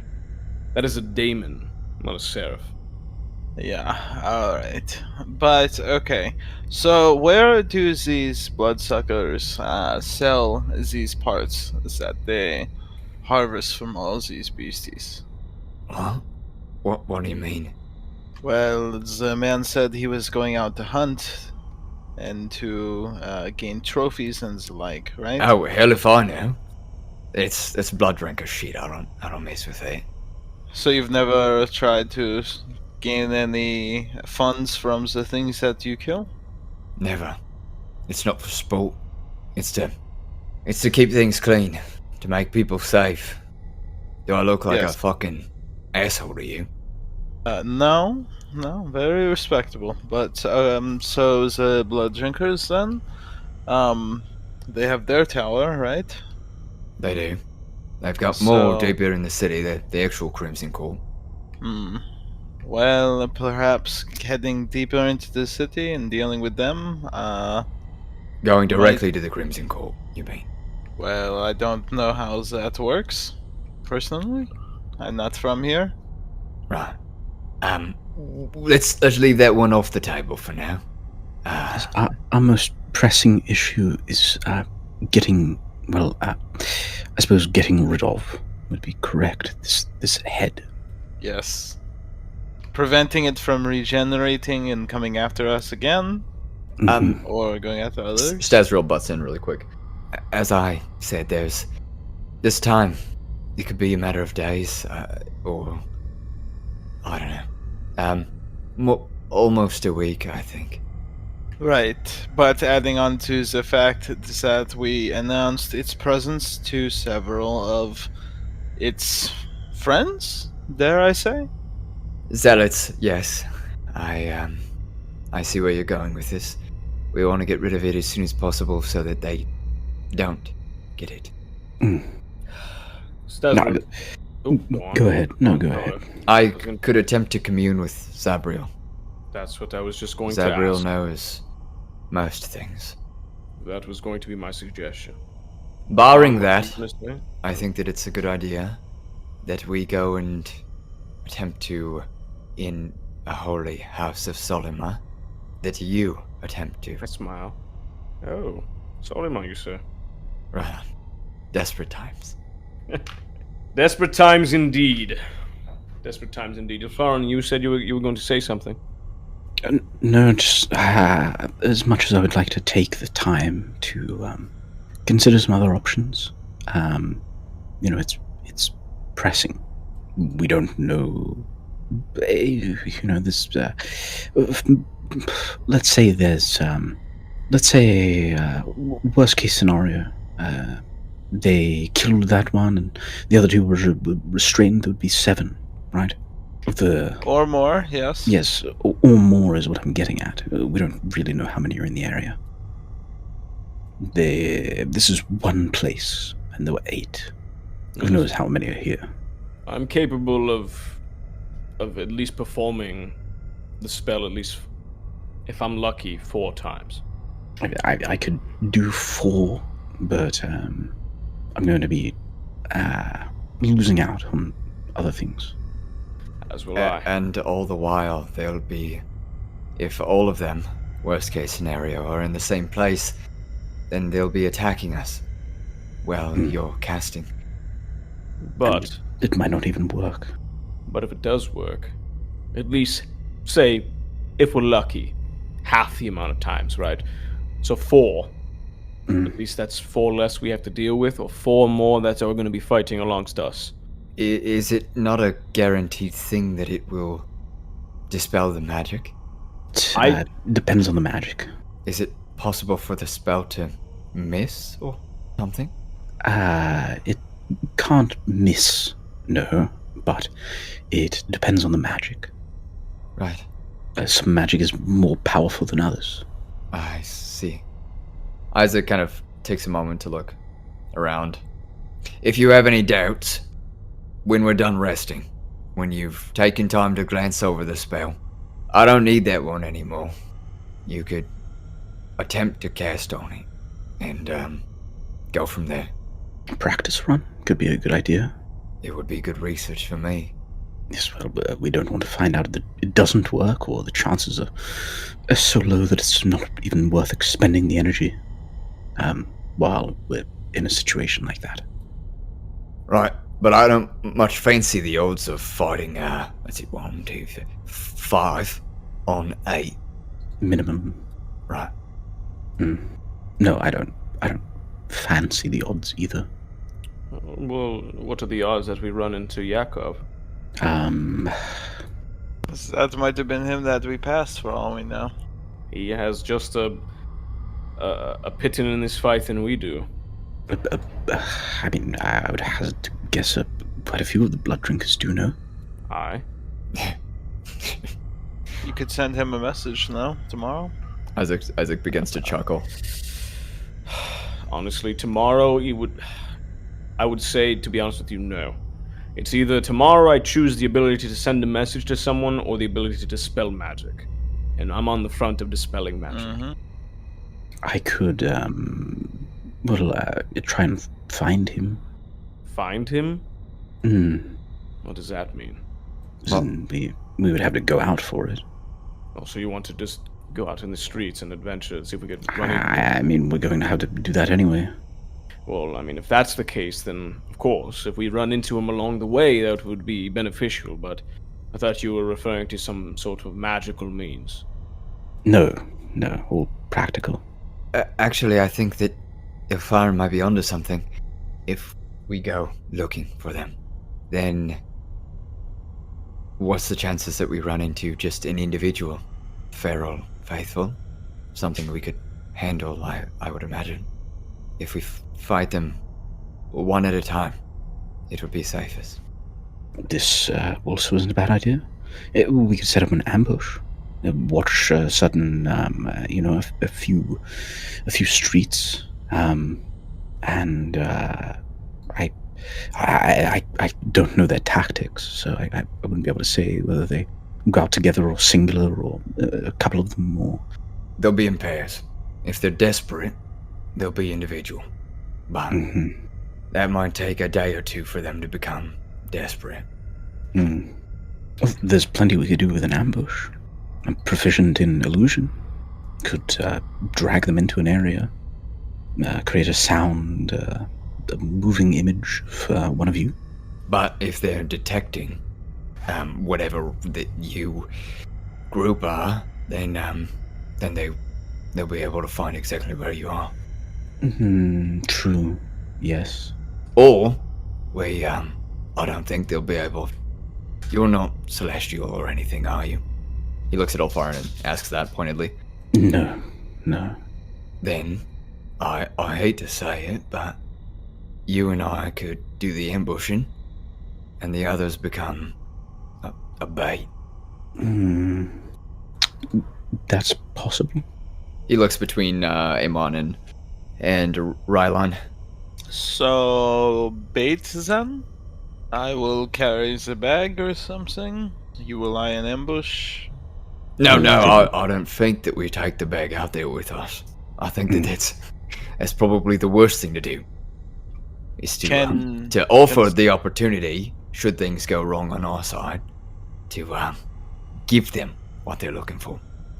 Yeah, but so you want us to be the bait. If you want, I could easily stand in the middle of the street and exclaim my voice and boom it into the horizon. Celestial. I wouldn't do that. I would call too many of them. Yeah, Isaac waves you off a little bit, like one hand in front of you, just gesturing side to side. No. There's there are. Don't forget that there's other things out there. Beds for one. We don't need to make a scene. I mean, making a scene might not be a bad thing either. But just because they're monsters does not mean they're not going to fight the other monsters, right? Same as the Bloodsuckers are fighting these Hell's Angels, if you were. I've seen Shadow Stealers steal Blood Drinkers' shadows before. Exactly. Why not make a pit of just a buffet, if you will? Come one, come all. And just have a royal rumble of the darkest and baddest creatures meet in the middle and see who survives. And whoever survives, we take them out ourselves. That's assuming that all the bad creatures won't be on the same side? I don't think they will. I think this is a very big dog-eat-dog world right now, and I think that's exactly why you were able to even trade with a Bloodsucker to begin with, because everyone is a bit desperate right now. I think that Isaac would probably be like scratching his chin and like his stubble along his jawline during this conversation, because like he's not going to say anything, but these are a lot of interesting ideas, both in character and out of character. I think this is a pretty cool discussion. I don't know if I'd want to create a whole, a buffet, so to speak. But they'll be searching, as will various things. They're going to be sensing, I would assume. Likely flying 30, 60 feet above the ground. Maybe less than that. I could do the same. Garner their attention. But they need to catch a glimpse. Just a glimpse. Not enough to go back and alert anybody, but enough to draw them in. I will also mention that while I'm not going to be sensed, I would make a good bait. But why would they be looking for you? Well, they wouldn't. I'm just saying in general. I can just click my fingers and disappear. That's exactly my point. How would we garner their attention? They're going to be looking for the very least, for a seraph, right? Mm-hmm. Which is why I'm trying to offer myself as bait. I could cast a spell or fly in the air or anything that could garner the attention of another. But they would know right away that there he is. and not just some individual, be it as may, that he is blurred of the face walking down the street. Yes, but I just don't want them to call backup. I want them to be scouting. I want them to be looking down and see something. I had to step away for a second. Did you guys mention the idea of using Lehman's tiny hut in the open? No, I was thinking of it. Isaac brings that up then. Okay. Your hut thing. Can anything get inside of it? And does it stand out? I can make it stand out. Relatively. Party mode, right? Yes, I could do that. I would need to be in the hut as well. But again, I can disappear and somebody else could be in it. One of us, two of us, and Wait, don't you need to be in it always, though? yes, that's what I'm saying. I think that if it's possible that we could use that in the open. I mean, and if it stands out, then it stands out, and if they can detect a seraph through it, then that's our bait, and he's safe then. True. I do wonder how intelligent they are. They're quite intelligent. Well, a dome in the middle of the street with a seraph inside. Yeah, Smells a bit fishy. very fishy. But their lust for hunger and power might be enough to sedate them to come at least really all we need, right? We need one or two of them to stray, almost as like the way they did earlier, where they sent 3 of them to come with us, right? They're not going to send the whole pack. And Stasriel kind of chimes in at that. And if their lust for power was enough to draw them away from their faith, then I think that it would be enough to lead them into not the brightest decisions. Sure. You don't become a seraph through meager faith. Right. Well, they would be able to detect Stasriel, Rylon, and Eamon, right? And Yep. I look towards this little boy. Ah, yes. I wouldn't recommend having him in the dome. No, but no offense, Isaac, but I don't exactly feel comfortable with leaving him here, neither. Unless, of course, this is something you've had locked down for a very long time. Very long time. It's been here a growing collection for collection makes it sound bad, I guess, but No. a few months now, almost a year. Okay. So, this is the plan. As far as everyone else agrees, so we can rest and get upon it as soon as possible, right? We wake up, we have our rest, we attempt to dispel the magic that whatever daemon has hold on these creatures, on the seraph that is in your cage. If we're successful, we go to the middle of the street somewhere nearby where we were, perhaps? Where we once were. Ilfharyn, you create your dome. We create some sort of distraction to gather their attention. And then once they start appearing closely, then what? We attack, we dispel. What is the plan? All of the above, but I cannot do much from the ground. But you do have range. Some. I could give you some range. Define that? He gestures with his head, like just kind of nodding at once over towards the table, where on the table there's a small array of like a couple black powder pistols, a black powder rifle, a pair of flame bellows, and a repeater crossbow. At the very least, Eamon, I could give you some speed. Well, speed would be good. As to the range, I can handle a bit of that myself. And I don't know if I'd be any good at shooting any of those things. I like squints over at all the crazy different tools. Well, the seraphs, right? So, Stasriel, what do we know? They at least have some sort of innate spellcasting, right? He ponders for a moment. It really depends who they followed. They could have some minor spellcasting, or they could have greater, like my own. A host of it. And when we were with those 3 that followed us, did they have weapons or those trinkets? They Ooh, that's gonna be. I'm gonna require a roll for that because that was something that happened. Yeah, of course. That's like something that's like a fine detail, I guess. So you can make. Is that like a perception or an insight or like a religion? I was thinking a perception, but it's gonna be a high DC because it's something that you're thinking of in post. Solely may be praised. 11. I'd say you didn't catch any trinkets, but you weren't quite looking for them. Perhaps they did have them, perhaps they didn't. When the three were along with you, the two being up in the air, it was kind of hard to see them in the darkness of Darkreign. But the one that was near behind you guys and up close to you in personal, you could see that there was probably a weapon at their hip, likely. Let's say it was a cavalry flail. All right. I think there's a strong mix. At least from what I could remember, I could deduce that there was 3 with us, 1 that was on the ground level, 2 that were flying. The one that was with us had some sort of flail, right? And I believe that the ones that were flying probably needed the range. So either they had some sort of capabilities of maybe like a crossbow or, and in our sake, some sort of firearm, or that they were innate with spellcasting.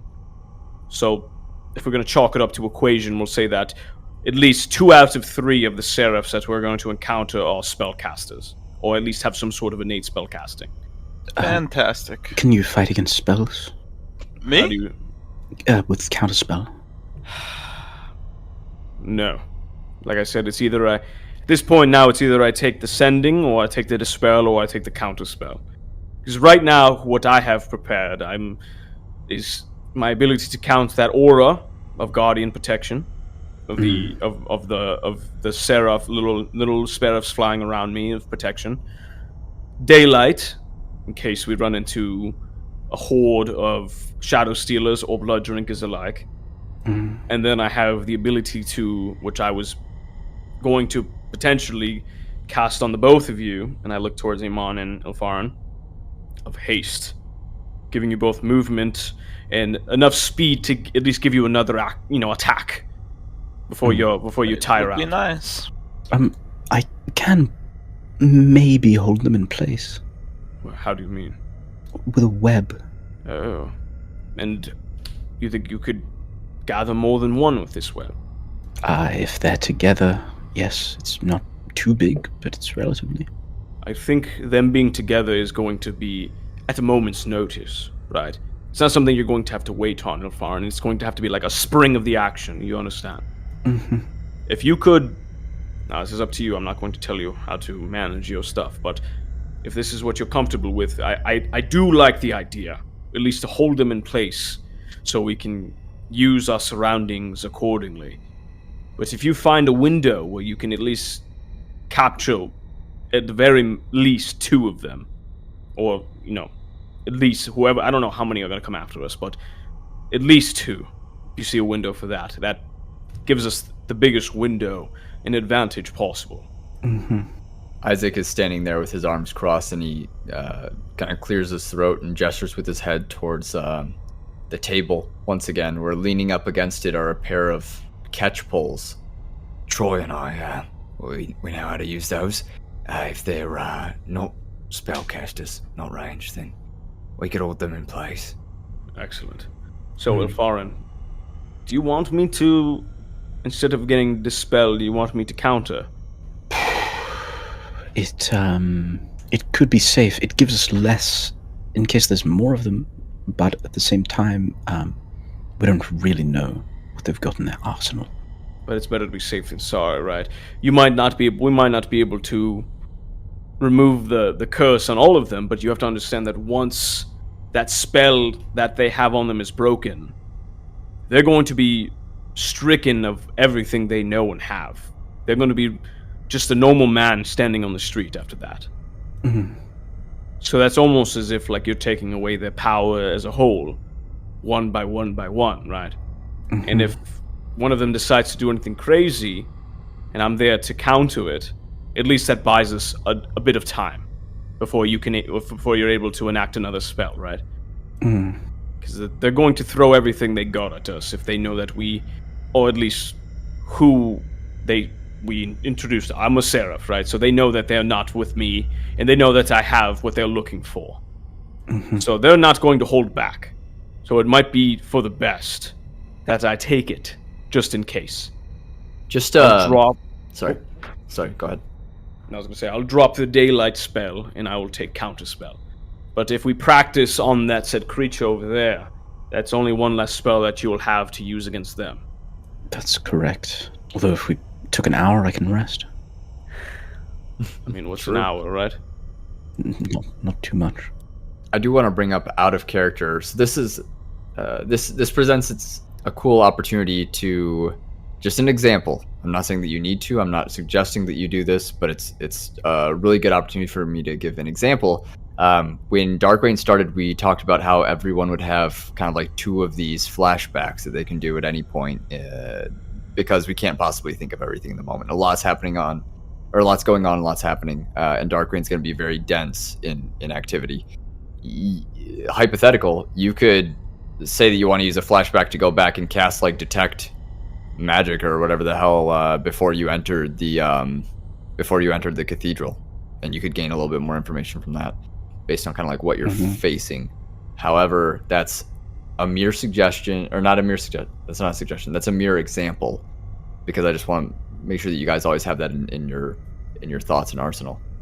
Doesn't really work out for me because I've used all of my spells, so I can't really like go back and be like, oh no, I prepared this spell instead. So yeah, I mean, I could do it. I could flash back and say that that in the morning I had that, and then cast it outside. Just not sure if it's. I mean, you know, it's very difficult with these like expendable resources to know if you're getting the most out of it. Yeah, buck. And it's only the first night of Darkreign, or the first day of Darkreign. You have 2 of these throughout all of Darkreign. So feels like it's been a month already. And it's been day 1. Yeah, which is cool though, because it gives the B side a lot of opportunity to catch up. If our sessions are going to be like, if a whole session of this is going to cover like an hour of in-game time, then chances are that the B side's going to catch up pretty quickly. So that's good.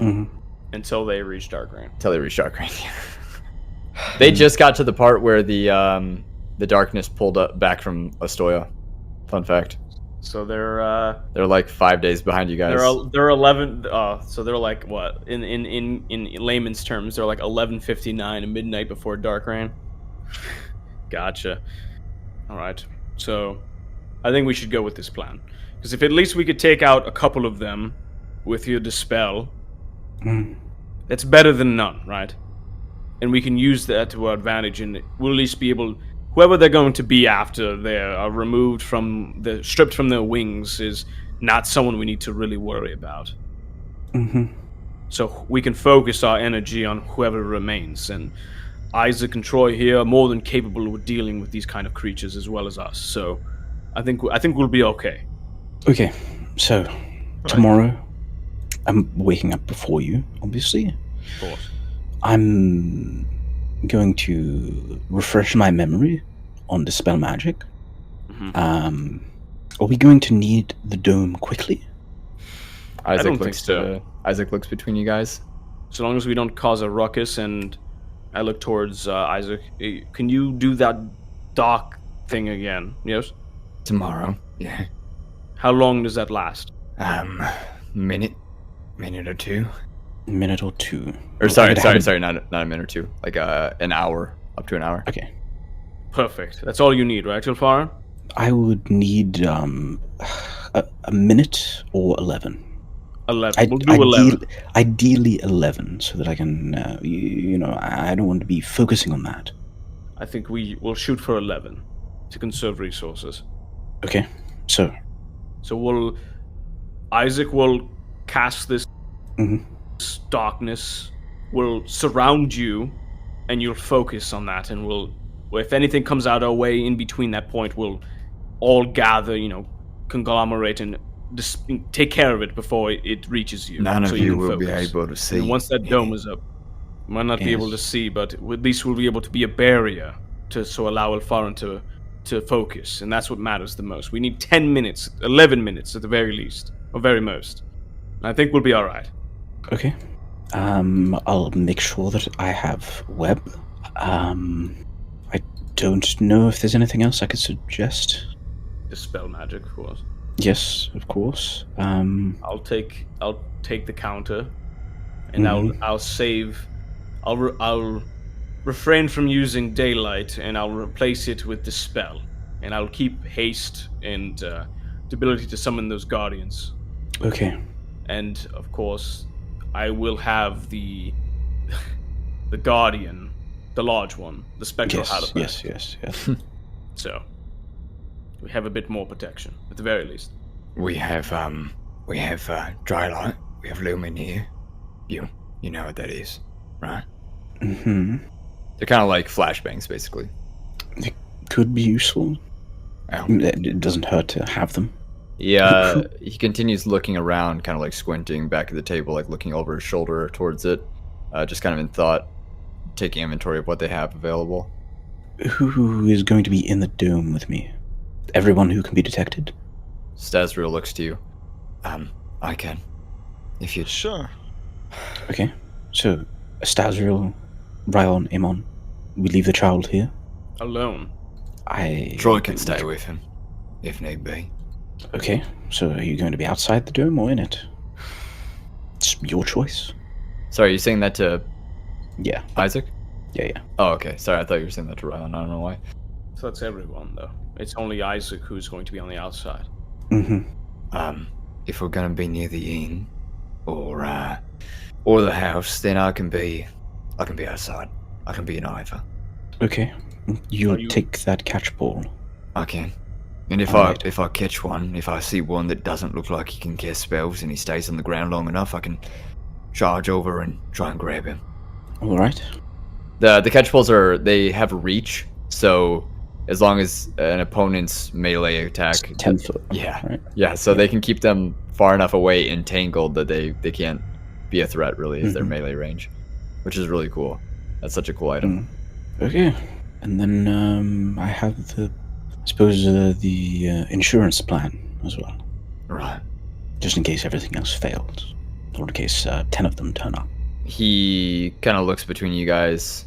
Do you have bedrolls, or do you need something? Yes, I believe that we do. I have a blanket and a bedroll. Yes. He nods a couple times, and Troy is still like tending to all the creatures, like just kind of checking them over, writing down notes, and reading in his book and stuff like that. And Isaac kind of like looks over and just watches him for a bit. Rylon, we need to talk about something if you get a minute after we rest. After we rest, sure. Just But, if something happens to myself, regarding Reuben, I mean. He says it kind of low, trying not to let Troy hear him, even though you guys are in just one big spacious room of stone, so there's sound carries. But he's trying to be quiet. And there's still like the gentle sort of shifting, like there are maybe, I don't know, 20, 30 creatures down here. So there's constant noise, which might make it hard for you guys to sleep, might make it hard for Ilfharyn to meditate, but it does well to drown out noise when somebody's trying to be quiet, I think. I'll just think that if something happens to me, then I want to make sure that you can say a couple things to him or pass something on. I'll tell you what. I'll do whatever it takes to spread whatever you need to Reuben. But I'm willing to bet my wings on it that you'll be able to say it yourself. He nods a couple times, and for a moment, it's kind of like that sort of thing that they do in animes, where like there's like a figure there, and there's like a spectral kind of figure of like an image of somebody else, and they're both just kind of like nodding in unison. You see like Isaac there in front of you, and you kind of glimpse in your mind like Reuben does the same thing. Reuben nods all the time. That's just kind of like how he responds to people. Man. But, Stazriel, can I speak to you for a moment before we rest? Yes, here or... Stazriel responds. I ush over kind of like somewhere away from the party. Okay. I wander off and do my bedroll. Okay. Stazriel follows you then, off to the side. Alright, I guess I make my way to the I guess wherever the entrance was to this place. Yeah, there's like one far wall away. that has a door right, like slap right dab in the middle of it, and there's like that whole corridor of stairs between that first door and the exit door, like that actually leads out to the street. So if you wanted to, like if you really want privacy, you could shuffle off into there, but that's up to you. I'm good where we're at. And I'll say, Stazril, are you ready for tomorrow? I am. Why do you ask? I just want to make sure that you're all right. A lot has happened in a short amount of time, and just want to make sure that you're still here. Rylon, are you feeling all right? Yes, I'm all right.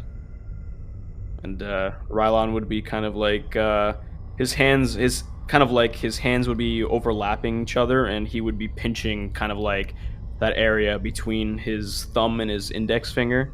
It's like almost like, a bit of anxiety. It's kind of a bit nervous. Do you have your wings out right now? No. Okay. Right. Well, I'm fine. I'll be ready. I'll meditate on which spells to prepare. I'm thinking ride the lightning, disintegrate. Cock an eyebrow, disintegrate. What? Oh, nothing. See, Rylon, you're always asking, Stazril, what spells do you bring to the table? I'll bring some. That's all you needed to say, Stazril. But the reason why I brought you off to the side is because I need your opinion. He kind of like squints one of his eyes, cocks his head to the side a little bit, listening with rapt attention. I know this doesn't seem the best course of action, but I'm inclined to bring the child with us tomorrow. And why would you think to do that? Because whether we want to agree or not, the child is Seraph through and through. He has the blood, same as us, running through our veins. Whether it's earned or not, it's there. And the next couple days, this is only day one, and look at what we've encountered. And I'm sure I'm surprised that this child has lasted this long. In the heart of Nov Ostoya, at the very least. He can't hide forever. And what are we gonna? We're gonna keep him here to be traumatized regardless. The boy's already... He lost his mother, for God's sakes. Rylon, I agree that the child cannot hide forever, but the child is still a child. Allow him to be a child for a little longer. Do not throw him into the fire and force him to watch the destruction of the people that he will become one day. But A his Seraph. father left him, and his mother was decapitated in the street.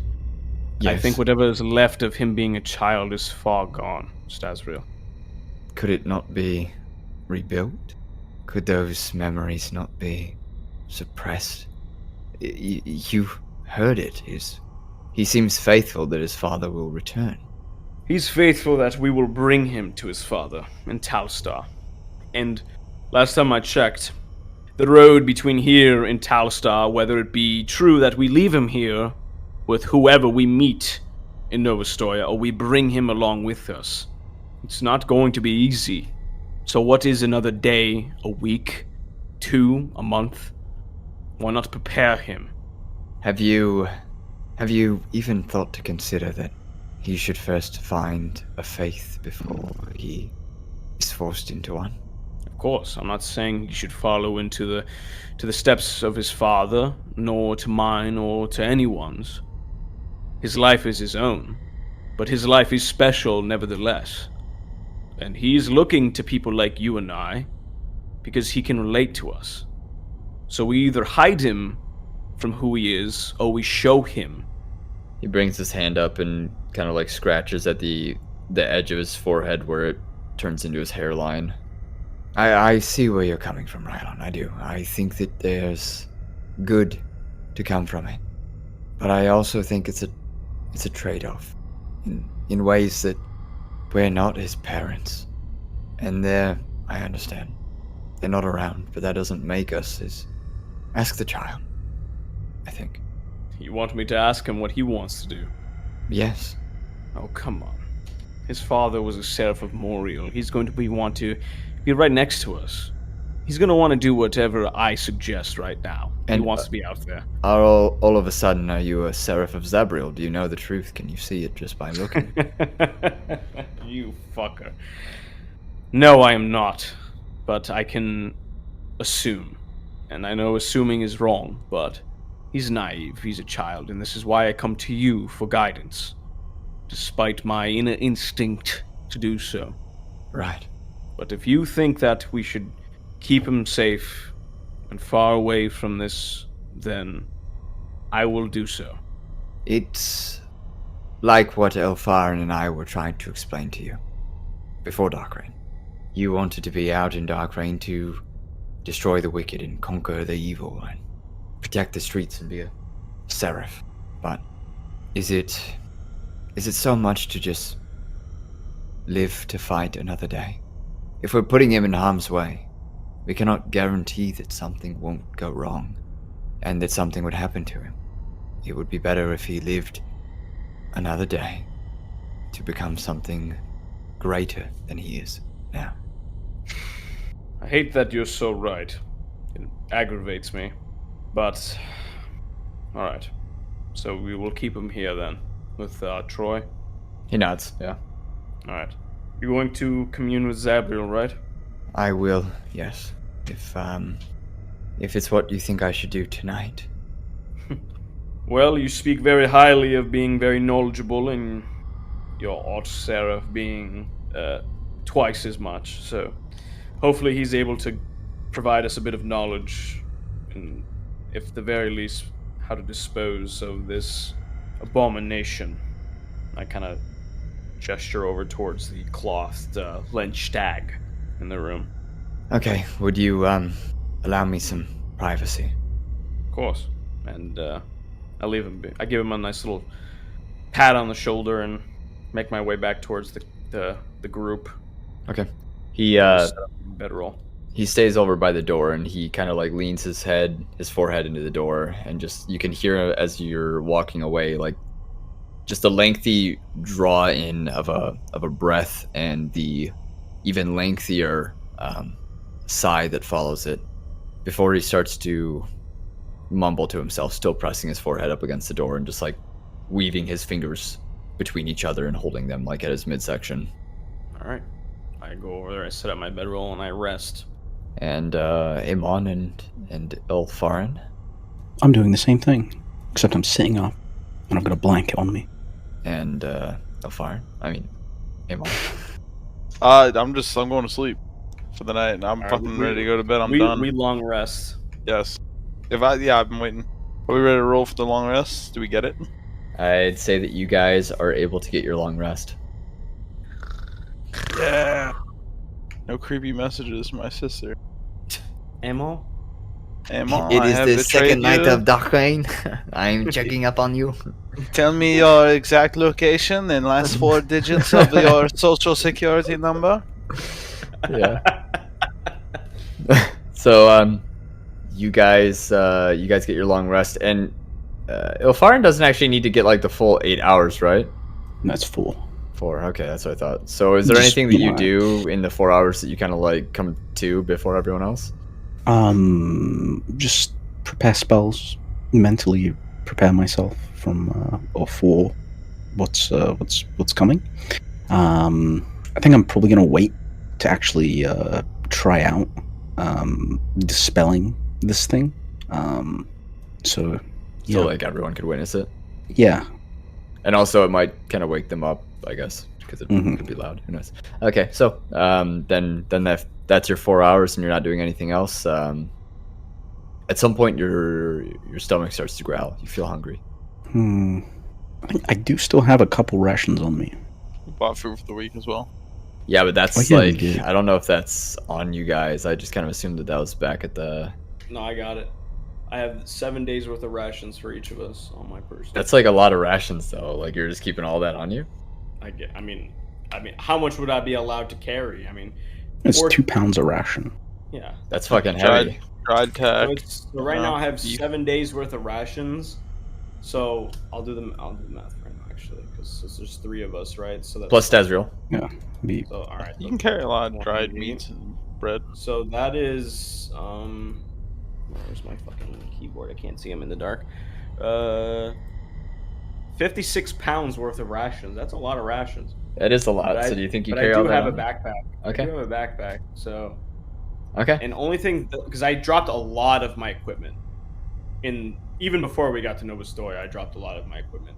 So all I have is a mace, a couple daggers, and the equipment, my plate armor, some torches, my water skin, a candle, my backpack, a blanket, a Bloody Eyes card, a glass or a bottle of wine, classic Ostoyan hat, which is now on the head of Little Clemens, Yeah, and he like sleeps with that like over his face. and and some torches. That's about it. I don't really have any heavy things that weigh anything besides my torches that are like. Yeah, you're a strong guy. You're alright. I mean, I'm not very strong, but I think I can. Is there like a way to? What's the weight? Does it say how much you? Check the bottom of your sheet. Oh, In the inventory. Does it say on the bottom somewhere? I think so. It's a bar. Oh, okay. Is there like a? Oh, I see there. Out of like a certain amount of. Mhm. Okay, yeah. So Mine's I am over encumbered with the rations for sure. So I would guess that I probably wouldn't be able to gather all of them when we had to leave in a haste. Yeah, you could maybe have grabbed like half of them, or like enough for 2 days. All right, we'll say 14 rations. So I'm good now. I'm at Okay. 129 pounds out of 135 with Okay. half the amount of rations. Okay, So there's 4 of us and there's 14 rations. sounds good. Okay, then so Ilfharyn, you said you have a ration on you that you eat. Yeah, I have a couple. Yeah, the last 2 I had before we actually entered Nov Ostoya. Okay, cool. And so then you eat one of those, and 4 or so hours pass, and unless you do anything else, snoop around or anything like that, then the others begin to wake up, kind of one at a time over the course of a few, probably like 10-15 minutes, just one at a time. You guys begin to wake up. I'm the last one to wake up. Stazriel actually wakes you up. Who? I have bad news. What? What we need is going to be, in the cathedral. So you're saying that we're going to have to exterminate them or purge them? Or All of sneak them? in. Any of them, really. We're not sneaking. Okay. The only one who was able to probably do that, no offense to anyone in our party, but he's not around anymore. He'd set up. Now waking up from all the talking. He'd raise a finger. I wouldn't say I'm the worst at sneaking, though. You're right. Eamon, you're not. But they could Speak. detect him. But they could They detect you. could detect me. If they Alif- were actively trying. Halifax was naturally stealthy, and he was essentially a ghost before he left. Listen, it's fine. I've had a picture of blowing up all that stained glass for a long time now, so I'm excited But I to go back wait. there. I snapped my fingers. I could turn you invisible, Eamon. Mm. I could give you a bit of advantage in your stealth purposes. You could sneak in there, and they will not see you. So why would they detect you? They have no reason to, right? Yes. What are you guys talking about? Farron, who's been standing up, eyes looking at us for 4 No, hours straight, like he's been walking around. Okay, he's been like, pacing. yeah, no, not pacing. He was sitting down for a little while, and I guess when you look up, this is a 60 by 60 room, and he's kind of just like walking down the aisles of the monsters here. God, what a fucking life! Only 4 hours of sleep. That's a lot of time in your own head. Yeah. So Stazriel, what do you mean? Can you elaborate? It was a bit vague, speaking with, or I suppose speaking at and being answered by Zabriel, but Ooh, aren't you special? okay. But what we need is meant to be behind the painting. Behind the painting. It's not clear what it is yet, but But what did he say to you? He say it's behind the painting? Is that what he said? it was very vague. I mean, extremely vague. Okay. I just asked is it near the front or the back? And I was given an answer and used the last hour before I went to bed to think about what I would imagine the facility is like. So that makes it even harder, Eamon, because you're gonna have to go in there and scrape a painting. Or just- open the door and a number of other things. Or I could go in there as well. what if it is just behind the painting is just an empty space? What if you just burst through it? Well, I could use my invisible hand as well, and some assistance from Ilfharyn would be nice, but I digress. The second we open the door, they will know something is up and start detecting things. Well, is there another entrance? I mean, you said something about invisibility, yes? Yes, I have the ability to turn someone or more invisible prepared. Mm-hmm. I've had it prepared for a very long time because of our late friend. Okay, well, we have invisibility at our disposal. I can just disappear completely, not even in this realm. I could make a couple of us fly. Wait, the you going into the ethereal realm, when you come back out of it, you go I back appear to where like I was. Yeah, Yes. Okay. that's interesting. That could be. It's weird wording. I don't know if it's actually intended to be like that, but that is what I get from the wording. Is Rylon, is your bag like right next to you, or is it on you, or what are you doing with it? Stazril's I trying to just get some food for him and the boys, so I just woke up, so I definitely don't have my backpack on me. It's probably just next to me where I slept. Stazril starts to rummage through your bag. That's all right. I have nothing that he could take from me without me knowing that it's important to me, so I don't really care. He grabs a couple of rations and goes over towards the boy and wakes him up and is like, just hanging out there eating with him now. All right, I will mark off rations for me. Is he splitting rations, or is he He's using just a like whole grabbing ration? a whole ration. So one whole ration? Yeah, it's a growing boy, dude. All right, that's fine. I just want to make sure that he's not taking I'm coming two to grab rations. one as well. Okay. So I'm making sure. So I gotta keep count of this. And I'll eat one myself, of course. Mhm. I do not So- eat one. I have my Of own. course. Yep. So we For have now. 11 rations left. Alright. Since we're all ready to go, so this is change things. So are we changing our plan, or are we keeping the same plan, or No, what? I think that we keep the same plan. I think that because look, like Stazril said, we don't know what's behind that painting.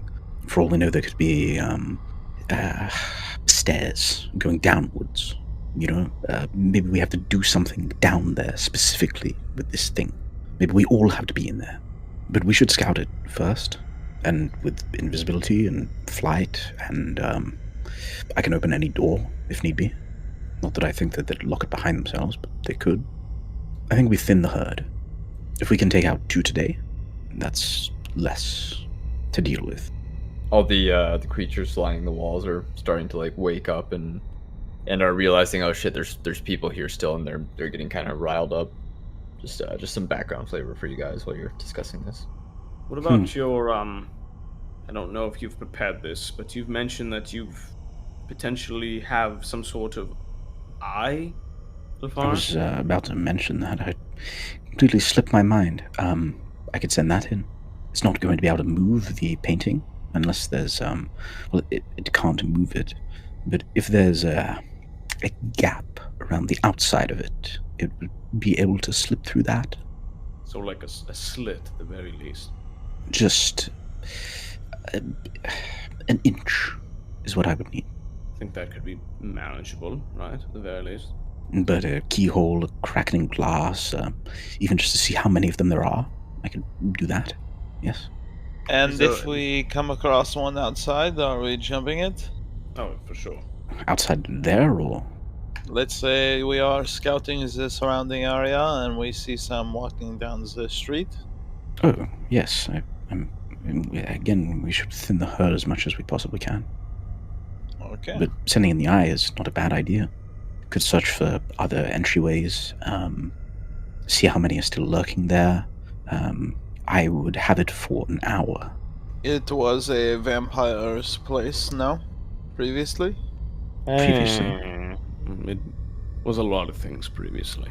Well, should you contact Yakov about it? Perhaps he might know something? That would involve finding him. Which would take a Right. lot more time. Right. Would it? Again, I don't think it would take me long to find him. But How long would it take you to find a friendly face, Ilfharyn? if I had to hazard a guess, I would say an hour exactly. No more, no less. You wanted to test this thing on him anyway, right? Oh, He points at that's the one here. we all look at the caged seraph. Yes, Mhm. it's there, and it looks very similar to the other ones, except it is donned off its armor in the time that it's been locked in this cage, and so it's just wearing like a tunic and kind of like it goes down towards its knees, but ends like just above the knees in sort of off-white color, torn and tattered at the bottom. Long sort of silvery gray hair that parts at the creature's jawline, and like both wings sort of tucked closely in this cage against it. Still like lit eyes with kind of like a rose gold sort of hue, like just a whole eyeball, just glowing, watching you guys. Do you mind if I speak with him before you do what you have to do, Ilfharyn? I shake my head. You shake your head? Yes, and I don't mind. Okay, I thought you meant like, no, don't do it. I approach the cage, and I kind of like, I'm assuming it's like a big cage. It's probably like, he's probably like hurdled, right? Like he's kind of like a caged animal almost, like kind of like feraled out. How big's the cage? Cages are maybe like 3 feet by 3 feet. Oh, so he's definitely hunched in. Yeah, and they're like probably 6 feet tall. Yeah. I kneel down and I kind of look at the creature. I speak in Celestial. Do you have a name? The first thing that you notice is the stench. This thing has been here for a while, and it's been, He's pissed and shitted himself. yeah, all of it, and it just like stares at you, doesn't say anything. I shoot out my wings. Do you have a name? Let me out of here. I almost have deja vu right now. When I had the same kind of encounter with the vampire in the lich's house. Oh yeah, true. Let me out. Oh, don't worry. We're going to let you out, but I just want to know before I do. And believe me, we're going to let you out. Why did you decide to seek other powers? Kind of like stares at you, and sort of their eyes soften into like kind of like an ashamed sort of look, and they drift off to the side and down just a little bit, and then come back up to you. Why does anyone look for more power? This is why I'm asking you, because I never needed to look for more power. To protect? I was to destroy? To win wars? to protect who?